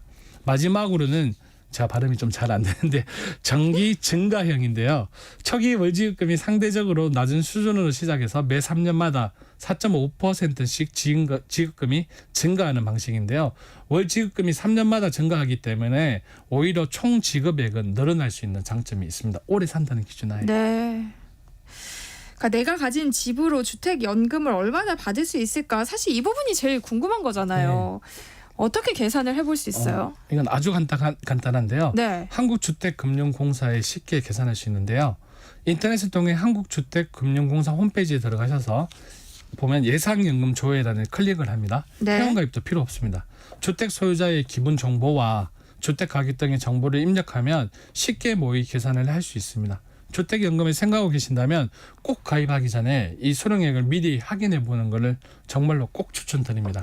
그리고 지급 방식이나 수령 나이에 따라서 차이가 있겠지만 대략적으로 70세 이후 종신 정액형으로 수령했을 경우를 기준으로 주택 가격이 10억 원 이상일 때 300만 원이 조금 넘는 수령액을 받을 수 있고요. 주택 가격이 8억 원일 때 250만 원, 그리고 6억 원일 때 200만 원이 채 안 됩니다. 이것도 70세 기준입니다. 그래서 너무 주택연금에만 의존하지 말고 개인연금을 조금이라도 준비할 수 있을 때 꾸준히 준비하셔야 됩니다. 노후 준비가 안 됐을 때는 굉장히 솔깃할 것 같긴 하거든요. 근데 이런 주택연금 제도의 단점도 있을 것 같아요. 옳게 왔는데요. 네. 그 주택연금이 초기에 나왔을 때는 저도 엄청난 반대론자였거든요. 네. 그리고 지금 개정을 통해 월 지급금이 좀 늘어나고 가입 대상 주택도 금액도 좀 커지고 나이 기준도 좀 바뀌고 나서 지금은 조금 나아지긴 했지만 제가 생각하는 단점을 한번 짚어드리겠습니다. 네. 첫 번째는 우리가 결혼을 하고 나서 아동바동 돈을 아껴서 대출 끼고 집을 마련했잖아요. 그리고 겨우 대출을 상환하고 이제 오롯이 내 집이 된 건데 또 연금 때문에 이걸 국가에 맡기고 대출로 연금을 받는 이 영모기지론 자체가 어떻게 보면 대학생 때부터 학자금 대출을 받은 친구 같은 경우에는 사망할 때까지 국가의 대출을 지고 있는 거잖아요. 그래서 이 자체가 서러울 수도 있습니다. 마음적으로. 그리고 두 번째는 가장 중요한 부분인데요. 주택 가격이 아무리 상승해도 연금액은 증가하지 않습니다. 물론 반대로 주택 가격이 하락하면 가입자의 연금액이 변동사항이 없어서 유리하지만 상승한다고 해도 연금 수령액은 그대로입니다. 네. 그래서 부동산 상승기에는 무조건 불리할 수밖에 없는 구조고요. 이런 부동산 상승기에 오히려 주택을 매각하거나 월세로 전환하는 것이 더 유리할 수도 있겠죠. 그리고 두 번째는 비용의 발생인데요. 상품 자체가 연금으로 받는 구조이기 때문에 주택연금을 한국주택금융공사에 신청을 하면 은행에 보증서를 발급하고 은행은 이 보증서를 근거로 매월 연금을 지급하는데 이 과정에서 보정료와 연금에 대한 이자가 발생하게 됩니다. 물론 대출 이자는 별도 지급이 아닌 연금 수령 시 자동 승계 처리가 되지만 매월 받는 연금에 대한 이자를 내가 내야 되는 그런 상황이 발생되는 거죠. 또한 평생을 받는 연금이다 보니까 혹시나 주택이 재개발이나 재건축이 되었을 때도 생각 꼭 해봐야 됩니다. 그리고 물론 주택연금을 받는데 이상은 없겠지만 한국주택금융공사가 1순위 저당권을 가지고 있다는 것과 재건축 재개발로 인한 우리가 생각하는 가치 상승이라는 부분도 있잖아요. 이런 부분에 대한 복잡한 사항 등에 놓일 수도 있습니다. 그러니까 주택연금에 가입했다가 부동산 상승기에 이제 집값이 크게 뛰게 되면 후회할 수도 있다는 말씀이신 것 같은데요. 전액 상환하고 해줘야 되죠. 그래도 장점이 네. 있으니까 또 가입하시는 분들이 많은 거 아니겠어요? 네, 맞습니다. 가장 중요한 국가의 보정 제도이기에 연금 지급 중단 위험이 아예 없습니다. 그리고 가입자 및 배우자 모두 평생 동안 거주를 보장받으며 부부 중 한 명이 사망하더라도 연금 감액 없이 동일한 금액을 지급받을 수 있고요. 어찌 보면 이 부분이 단점을 상회할 수 있는 가장 큰 장점이라고 저는 개인적으로 생각합니다. 그리고 앞서 얘기했지만 연금 수령액이 집값을 초과하더라도 상속인에게 청구하지 않으며 집값이 남을 경우에는 상속인에게 다시 지급이 됩니다. 주택연금을 고민하고 계신 분들에게 좀 해주고 싶은 얘기가 있으실까요? 우리나라는 지금 어떻게 보면 심각한 저출산을 겪고 있습니다. 그리고 또한 기대 수명도 84세를 넘어서며 점점 올라가고 있는데요. 네. 현재 고령화 사회를 넘어서 빠른 속도로 초고령화 사회로 진입 중인데요. 우리나라의 국민연금 등의 공적 연금 제도는 세계 어디에 내놓아도 좋은 제도이지만 문제는 역사가 그렇게 길지 않고 그리고 그동안 숱한 금융 위기도 있었죠. 그리고 지금처럼 인구 변화로 인해서 연금 자원이 지금 충분하지는 않습니다. 그래서 공적연금의 개혁이 필요하다는 지적이 나오고 있는 건데요. 현재 연체 준비 세대의 준비율을 보면 금융자산보다는 실물자산의 비중이 많이 높습니다. 네. 그리고 그 어떤 민족보다 주택, 특히 내 집에 대한 애착이 강한 우리나라의 특성으로 인해서 자녀에게 주택이라도 물려주고 싶은 심리가 강하지만 결국에는 부족한 노후 준비는 자녀에게 짐이 됩니다. 잘 고민하고 판단해 보시고 애초에 고민하지 않게 조금이라도 일찍 노후에 대한 준비를 하시길 바랍니다. 주택연금은 안정적인 노후 생활을 보장하는 유용한 제도입니다. 주택연금의 장점과 단점을 충분히 고려하고 내 상황에 맞는 연금 방식을 선택하는 것이 중요합니다. 네. 주택연금에 대해서 이야기 나눠보고 있는데요. 관련해서 궁금한 점 있으신 분들 문자 보내주시면 서영록 원장님과 함께 상담해드리겠습니다. 노래 한 곡 듣고 올까요? 유재하의 가리워진 길. 노래 나가는 동안 여러분들이 보내주신 문자 함께 살펴보겠습니다. 8303님, 아들 내외가 힘들어서 같이 살려고 하는데요. 아들 내외 가족과 함께 살면서 주택연금을 받을 수도 있나요? 하셨어요. 자녀하고 같이 살기 위해서 거주지를 이동해도 주택연금은 받을 수 있습니다. 그 아까 말씀하신 예외 조항에 좀 맞습니다. 해당이 되나 봐요. 해당됩니다. 네, 이영균 님이 5억짜리 아파트로 50% 정도의 연금을 받은 상태에서 부부가 모두 사망하게 되면 그러면 어떻게 되는 건가요? 하셨어요. 네, 이것도 좀 전에 한 말씀을 드렸는데요. 나머지 연금 자산은 상속인에게 다 지급이 됩니다. 4817님은요. 연금을 받다가 부부가 사망하면 남은 금액을 자녀에게 준다고 하셨잖아요. 네네네. 그러면 그때 상속세를 제하고 주는 건가요? 네, 맞습니다. 하셨어요. 세금은 필입니다. 아, 네. 그렇군요.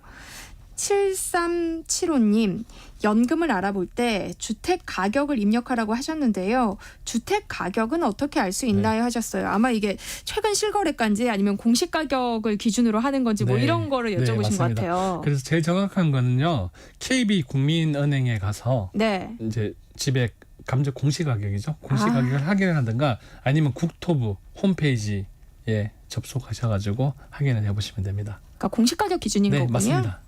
콩으로 이종형 님이 부모님이 살고 계신 아파트로 주택연금을 받겠다고 하십니다. 그런데 그 아파트가 재건축을 하게 되면 어떻게 네. 되나요? 재건축 공사 중에는 해당 아파트에 거주를 못 하시는데요. 그때도 연금 지급은 계속되는 건가요? 하셨어요. 네, 연금 지급은 계속되고요. 그런데 재건축 재개발될 때가 제일 이제 좀 헷갈리는 부분인데 네. 일단 질문하신 내용에 연금 지급은 계속됩니다. 근데 재건축을 하게 되면 가치가 상승하게 되니까 맞습니다. 네. 해지를 하고 싶어지실 수도 있을 것 같거든요. 네, 잘 판단을 하셔야 될 것 같아요. 저도 이 부분이 어떻게 보면 주택연금의 단점이라고 생각을 하거든요. 지금까지 서울을 기준으로는 재건축 재개발을 했을 때는 주택 가격이 많이 올라갔었잖아요. 근데 주택연금 처음 가입할 때 나의 연금액이 정해져 있다 보니까 주택 가격이 올라가더라도 그걸 반영할 수가 없습니다. 그럼 만약에 해지를 하게 되면 약간 위약금 이런 것도 더 내게 되는 거예요? 지금까지 받았던 연금에 대한 부분을 다 다시 영모기지르니까 어떻게 보면 연금의 형태로 대출을 받는 부분이기 때문에 대출을 받았던 연금액을 전부 다 상환해야지 가능합니다. 그럼 뭐 원리금 정도만 내면 되는 거예요? 받은 금액만 아니면 거기에 대한 뭐 이자도 있나요? 받은 금액에 이자는 매월 연금을 받을 때 우리가 이자를 내기 때문에 네. 다시 뱉을 필요는 없는 거군요. 어떻게 보면 다시 뱉는 거죠. 받았던 걸 그대로 다시 돌려줘야 되니까. 그렇네요. 3994님. 주택연금 수령 기간 중에 주택 가격이 현저히 많이 올랐다면 그러니까 월 연금 수령 금액을 증액해서 받을 수 있는 방법이 있나요? 이를테면 뭐 기존의 연금 계약을 해지하고 다시 계약을 체결한다든지 해서요라고 하셨는데요. 네, 이 앞전의 질문하고 같은 말씀인데요. 정액 가능합니다. 그런데 정액을 하려면 방금 말씀처럼 기존의 주택연금 계약을 해지를 하고 다시 가입을 하셔야 됩니다. 또 2482님이요. 주택연금 수령 중에 노령연금 수급 시에는 노령연금 삭감 조항이 있나요? 라고 하셨는데요. 기초 노령연금 수령을 했을 경우에는 삭감 조항은 없습니다. 주택연금 영모기지론이기 때문에 내 주택을 담보로 대출을 받는 겁니다. 정확하게 말씀드리면. 그래서 기존의 공적연금 제도의 금액과는 그렇게 상관은 없습니다. 그렇군요. 네. 짠테크 SOS 돈 되는 라디오 오늘은 여기서 마치겠습니다. 서영래 한국경제교육원 원장님과 함께했습니다. 고맙습니다. 네, 고맙습니다.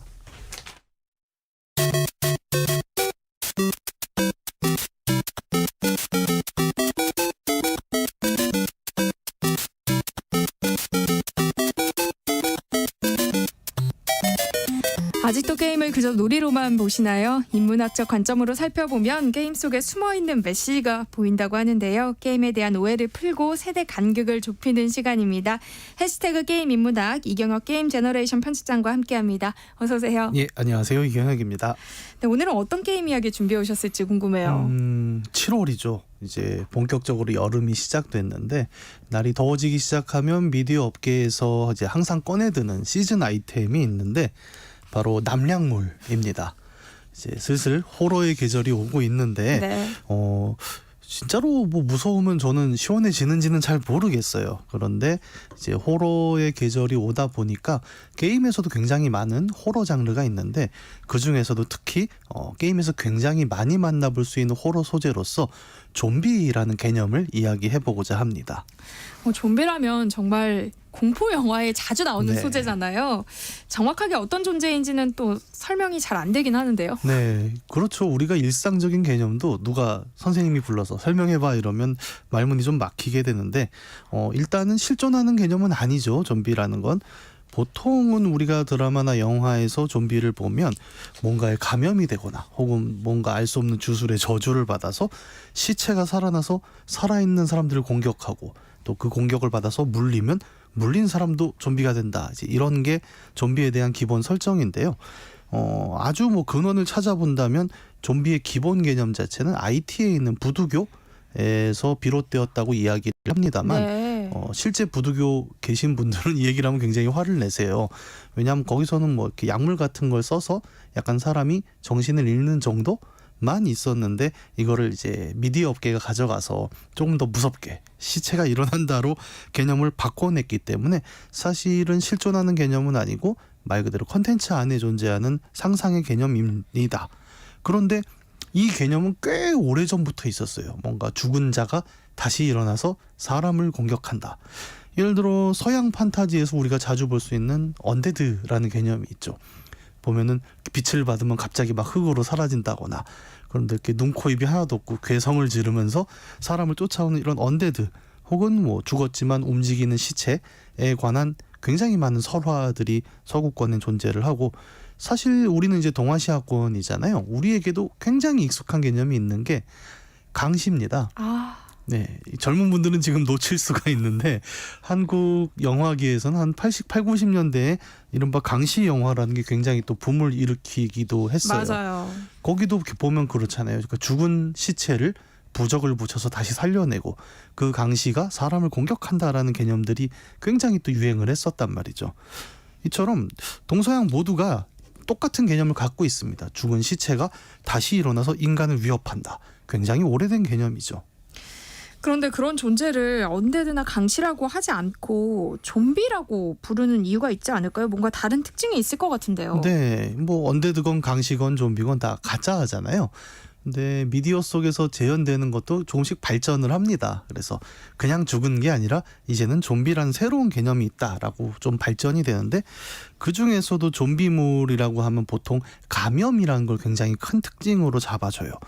그냥 죽은 시체가 일어나서 공격한다에 머물지 않고 그에게 물리면 나도 좀비가 된다. 그러니까 감염해서 군집을 이룬다는 게 오늘날 좀비의 굉장히 큰 개념입니다. 예를 들어 뭐 세균, 곰팡이 이런 거에 그냥 전염이 돼서 시력과 청력을 잃고 좀비가 된다. 이런 컨셉들도 굉장히 많고, 뭐 최근작 중에는 라스트 오브 어스 같은 게임에서는 일종의 동충하초 같은 기생충이 있는 거예요. 그게 뇌에 기생하면서 좀비가 된다라는 설정도 있습니다.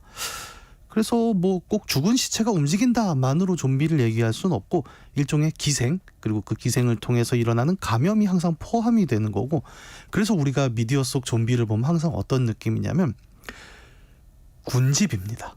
굉장히 몰려다녀요. 네. 한 마리의 좀비가 있지를 않고 막 수만 마리의 좀비가 우글우글 모여서 군집을 이루고 우르르 몰려다니고 있는 모습을 보게 되는데요. 이런 점을 보면은 이제 그냥 죽은 자가 살아 움직인다라는 언데드 시절보다는 다르게 감염되고 전파된다라는 것이 오늘날 좀비의 중요한 특징이라고 볼 수 있을 것입니다.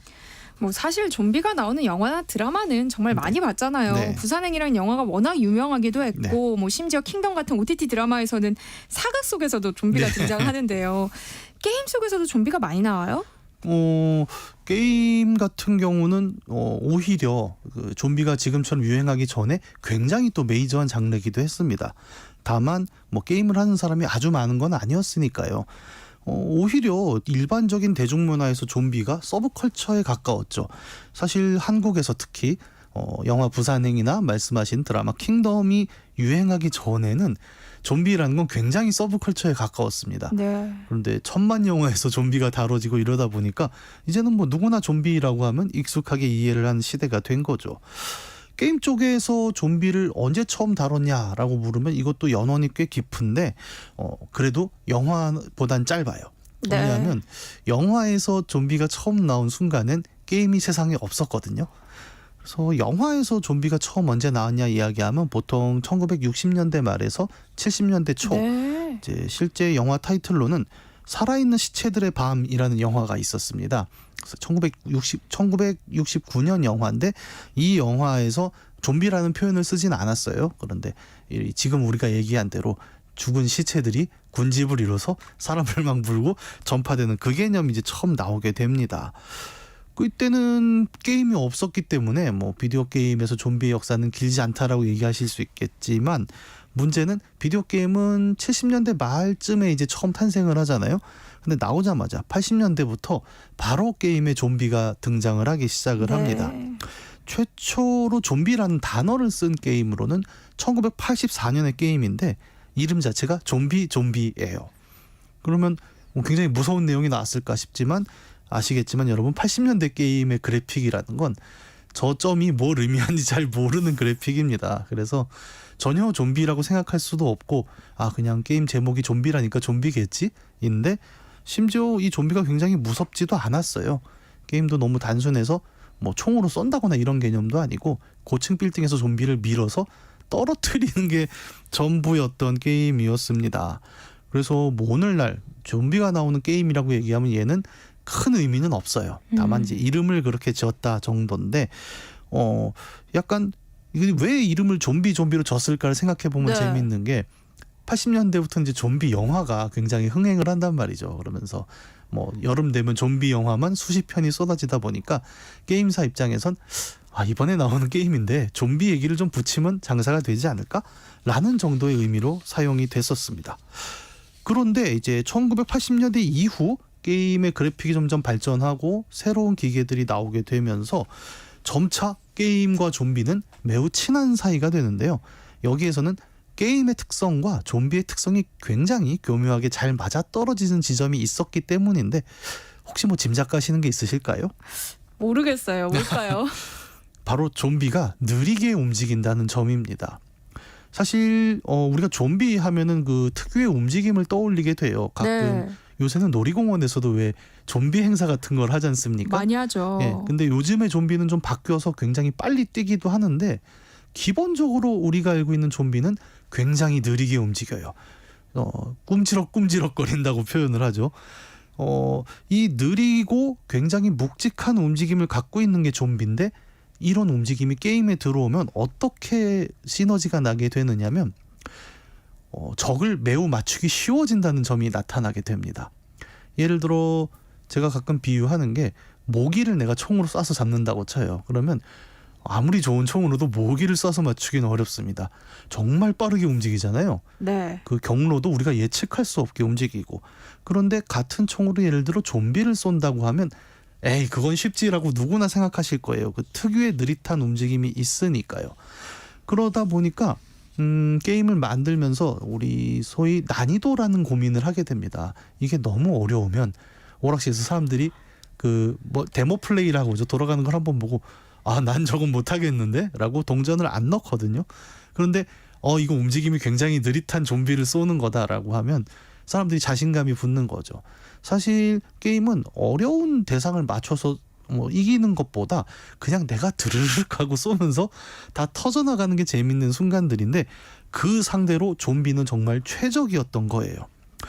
그래서 이 무렵의 오락실들 게임에는 꽤 좀비가 많이 나옵니다. 한국 오락실에는 마계촌이라고 불렸던 게임이 있는데 고스트 앤 고블린즈라고 이거는 이제 한 40대 어르신들은 굉장히 기억을 하실 게임들인데 이 게임도 굉장히 어려웠거든요.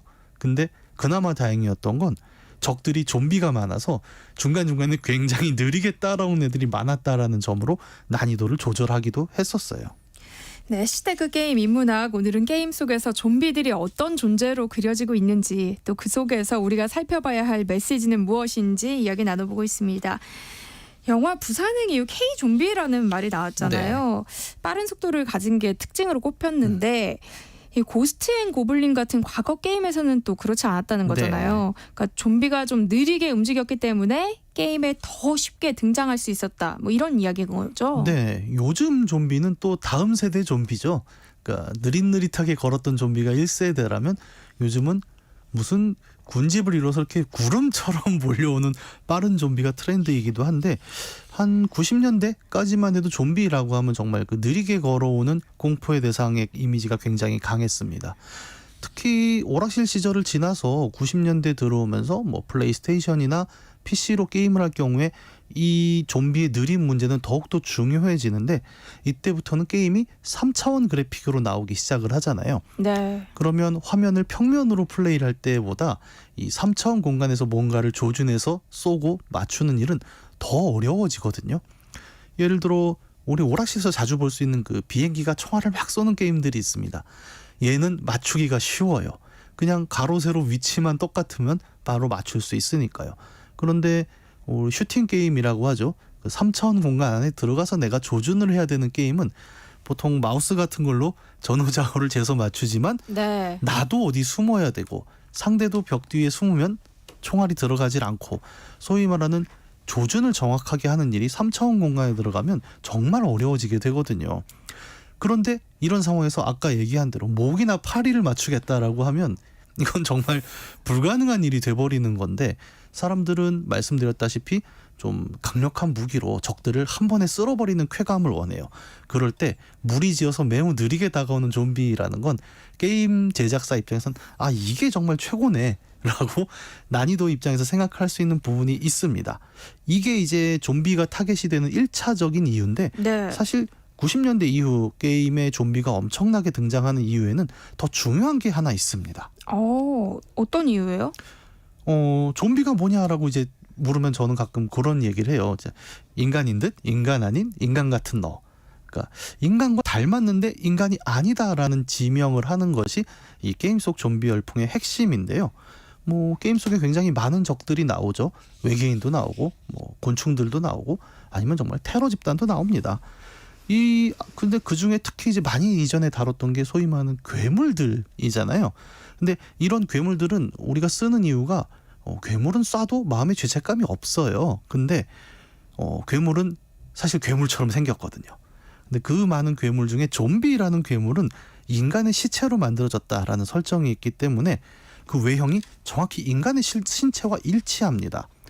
이렇게 되면은 뭐가 달라지느냐면 내가 쏘는 타겟이 괴물이에요. 한데 괴물을 쏜다는 느낌이 아니라 두 발로 직립보행하고 양손을 휘두를 수 있고 머리가 작은 인간과 똑같은 신체를 쏘게 되는 감각을 얻게 되는 거죠. 그러면서 되게 독특한 느낌이 드는 거예요. 분명히 내가 조준을 하고 맞추는 느낌은 사람을 맞추는 느낌 같은데 그 대상은 인간이 아닌 겁니다. 그래서 조준하는 스킬은 똑같아요. 사람을 조준하는 것과. 하지만 네가 쏘는 대상은 인간이 아니다라고 선언이 됩니다. 이럴 때 사람들은 마치 인간을 대상으로 폭력을 투사할 수 있는 그 감각을 인간이 아닌 대상에게 마음껏 할 수 있게 된다라는 도덕적인 자물쇠가 열려버리는 거죠. 그러니까 좀비가 외형적으로 인간을 닮았다는 게 중요한 지점이라는 거예요? 예, 왜냐하면 우리는 근본적으로 도덕적인 존재들이거든요. 생각보다 많은 사람들이 누군가에게 공격적인 행동을 벌이는 것을 뭐 소설 속에서든 영화 속에서든 그리고 특히 게임에서도 심리적인 굉장히 큰 장벽을 만나게 됩니다. 아무리 게임이라고 해도 우리가 사람, 그것도 무고한 사람을 향해서 무기를 휘두르는 일은 매우 어려운 일이에요. 네. 언젠가 기회가 되면 좀 더 자세히 이야기하겠지만 2000년대에 출시된 콜 오브 듀티라는 게임에는 중간 스토리에 민간인 공항에 가서 내가 테러 집단의 그 스파이로 잠입을 하거든요. 근데 이 테러 집단 수장이 공항에 테러를 벌이라고 해요. 그러면 민간인한테 총을 쏴야 되는데 시나리오상 그렇게 주어진 명령을 플레이어들이 수행을 못했습니다. 아무리 게임이라도 어떻게 민간인한테 이걸 할 수가 있어라고 멈춰버리다 보니까 게임사도 아예 이 부분은 그럼 스킵할 수 있게 해드릴게요라고 바뀐 적도 있었다는 거죠. 그런데 좀비는 다른 겁니다. 인간의 신체랑 정말 똑같이 생겼는데 아예 대놓고 쭈글쭈글한 피부와 다 썩어가는 신체를 보여주면서 조준하는 방식은 인간과 똑같지만 얘는 인간이 아닙니다. 명백하게 인간이 아니라는 시그널을 주다 보니까 사람들이 정말 강력한 무기를 가지고 내가 한번 화력을 시험해 볼 수 있겠구나라는 대상으로 좀비를 쉽게 선택하는 거죠. 그러니까 연세가 좀 있으신 분들은 게임의 공격성을 많이 우려하곤 하시잖아요. 네. 그런데 오히려 게이머들은 윤리 문제에 있어서 상당히 높은 심리적 장벽을 갖고 있는 거네요. 이게 그러니까 대표적인 오해 중에 하나죠. 결국 게임하는 사람들이라고 해서 도덕심 혹은 윤리가 없지는 않거든요. 오히려 게임이라는 환경 속에서 사람에게 총을 겨눈다는 그 가상 체험을 해보기 때문에 더 부담스럽기도 합니다. 네. 이런 점 때문에 특히 이제 유럽을 중심으로 한 서구권에서는 굉장히 독특하게 유행하는 장르가 나치 좀비라는 장르가 있습니다. 이건 뭐냐면 2차 대전 이후에 서구에서 나치라는 건 완전히 절대악으로 낙인이 찍혔잖아요. 그러다 보니까 많은 게임들이 나치 좀비라는 장르를 가져와서 마음껏 총을 쏘세요라고 보여주는데 뭐냐면 나치의 잔당들이 모두 죽었다가 좀비로 일어났다. 그러면 이 대상은 뭘 해도 네가 다 쏴죽여도 되는 대상이라고 윤리적인 문제를 벗어나게 되는 거죠. 그래놓고 플레이어한테 중기관총을 하나씩 쥐어주는 거예요. 그러면 플레이어들은 악당 나치 좀비를 신나게 토벌할 수 있다라는 감각으로 게임을 할 수 있게 되고 우리 윤리적 죄책감이란 문제를 돌아가게 됩니다. 그러니까 좀비를 일종의 절대 악으로 설정을 했다는 거잖아요. 그러니까 마음껏 공격해도 죄책감이 들지 않도록 말이에요. 네, 특히 이제 현대 무기체가 발달하면서 요즘은 굉장히 강력한 무기들을 다루는 게 이제 여러 장르의 로망이기도 한데 이런 무기의 강력함을 실감해 보려면 적이 많고 강할수록 좋지 않습니까? 근데 인간을 닮은 절대악 좀비가 나타나서 자 나에게 한번 쏴보세요라고 하면 이게 정말 액션 게임의 쾌감이구나라고 생각을 하게 되는데 요즘은 또 다른 분위기도 나타나고 있기도 합니다. 어떤 변화가 나타나고 있어요? 요즘의 인문학 트렌드는 이제 포스트 휴먼이라는 게 있죠. 예를 들어 인간이 아닌 것들과 인간이 함께 사는 시대에 더 이상 인간만을 중심에 둘 수 있는가라는 고민들이 나오고 일상생활에서 이 포스트 휴먼의 개념이 가장 가까이 오는 게 반려동물이죠.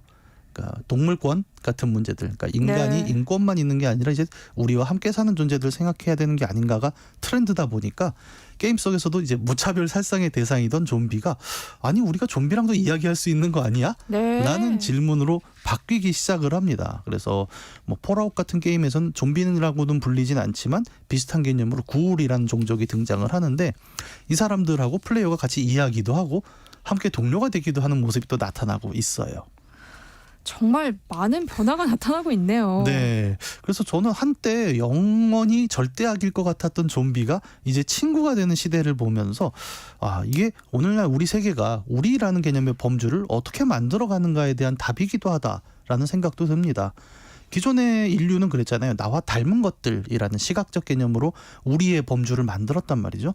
그래서 옛날에는 백인만 인간이었고 뭐 그러던 시절도 있었습니다만 최근에는 여러 가지 문제가 있죠. 이제 AI가 발전하면서 인공지능을 우리와 같은 범주로 둘 것인가, 혹은 반려동물들을 우리와 어느 정도 같은 범위로 대할 것인가, 이런 문제를 생각하다 보면 요즘은 이 우리라는 개념의 범주가 옛날하고는 굉장히 달라졌구나라는 생각을 하고 있고, 또 한때는 인간을 닮았지만 인간이 아니라는 이유로 악역만 맡았던 게임 속 좀비도 이제는 동료가 되는 형태의 이제 변화가 나타나게 되는데, 이런 변화들이 앞서 말씀드린 포스트 휴먼 시대의 우리라는 개념을 생각하는 데 있어서 적지 않은 시사점을 주는 것 같습니다.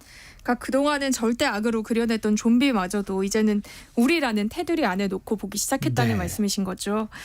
네, 해시태그 게임 인문학, 오늘은 대중문화의 한 챕터가 된 좀비가 게임 속에서는 어떻게 그려지고 있는지, 또 그 속에 숨은 메시지는 무엇인지 함께 살펴봤습니다. 오늘 이야기 여기서 마무리할게요. 이경혁 게임 제너레이션 편집장과 함께했습니다. 고맙습니다. 감사합니다. 네, 세상의 모든 정보 여기서 마무리하겠습니다. 행복한 오후 이어가시고요. 저는 내일 다시 찾아뵐게요. 지금까지 아나운서 전주리였습니다. 고맙습니다.